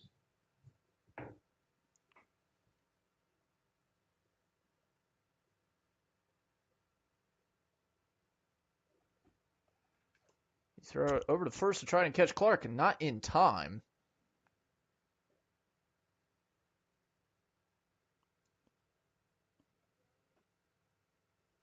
His first pitch to Kotwitz, fouled off. The count is now 0-1.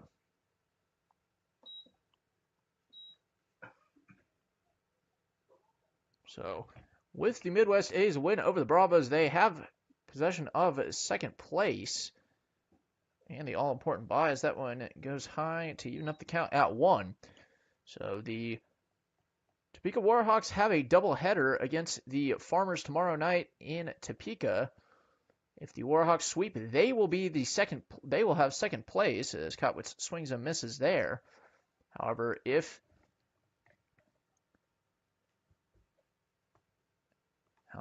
the Warhawks lose even one, they're down to fourth place. That one low and away for ball 2. So if the Warhawks sweep tomorrow night, they have second place. The A's will be in third and the Bravos fourth. Kotwitz swings there. Peckers has another strikeout, and up comes Gage Callahan with 2 outs to try to start, some kind of rally. However, pretty much the results, if the Warhawks lose 1 or 2, are the same. If that happens, it'll be A's second, Bravos third, Warhawks fourth. So that pitch is low and away for ball 1. That will obviously affect who the Blues play at next week in the playoffs. As Callahan sends this one up the middle and into center field, that will be a single with 2 outs, bringing up Vincent Esposito. Base hit brings to plate. Number 23, Vincent Esposito.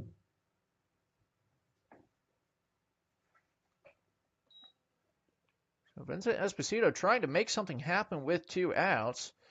Esposito's only bat of the night ended in a flyout. However, that one's going to go high for ball 1.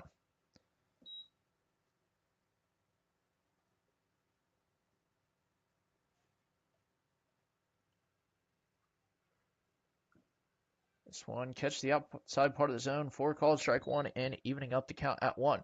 But finishing my thought earlier that the results of tomorrow's games will affect who the Blues play in the playoffs, as this one is high for ball 2. And when we know who they're playing, as Clark goes, Esposito ropes one into right field.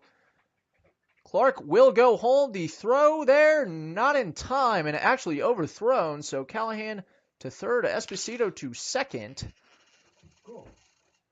The Blues plate another with 2 outs. in the bottom of the 9th inning for Zeke Reason. Not bad. Catcher, number 16, Zeke Reason. For Zeke Reason, who is 3 for 4 on the night and is going to swing on first offering. He's going to find a single. So make that 4 for 5 for Reason, and Callahan will score. The Blues, at the very least, are trying to make the final scoreline a little more respectable, as it's now 17-6 for Tyler Vigna, who is looking for his first hit, currently 0 for 3 on the night, and it doesn't matter. This one hits him in the head. His helmet will come off, but he appears to be okay. Has some words for Peggers as he walks to first base, and I hope those were nice words. But either way, it's going to result in a mound visit. I believe that is Aaron Eshelman to talk to Isaac Peggers, and at this point, I'm not sure if you pull him or not, but it brings in Kuiper Kendall, who is 1 for 1 on the night. And Washington University, number 18, Kuiper Kendall. Peggers will stay in. Mound visit is only that, and that's kind of what I expected, honestly. But Kuiper Kendall looking to cut the lead, maybe a little more.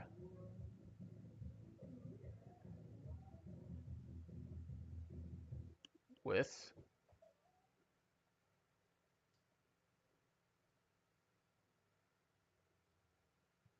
two outs, that first pitch by Peggers is in there for called strike one.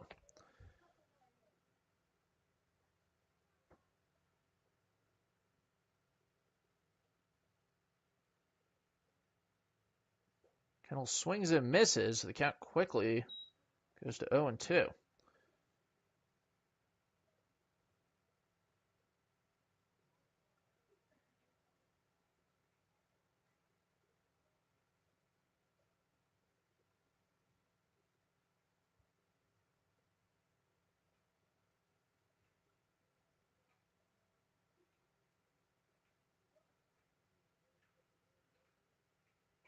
Kendall sends this one into center field. Will it be caught? Actually, it didn't even make center field. It was caught by Taylor at second, so that will do it for us here in Baldwin City.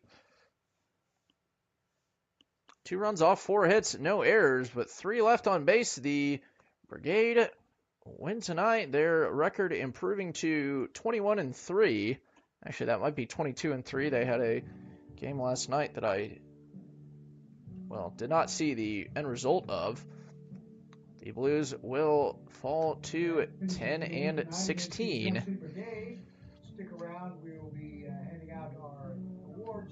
And with that, if you're driving home, drive safe.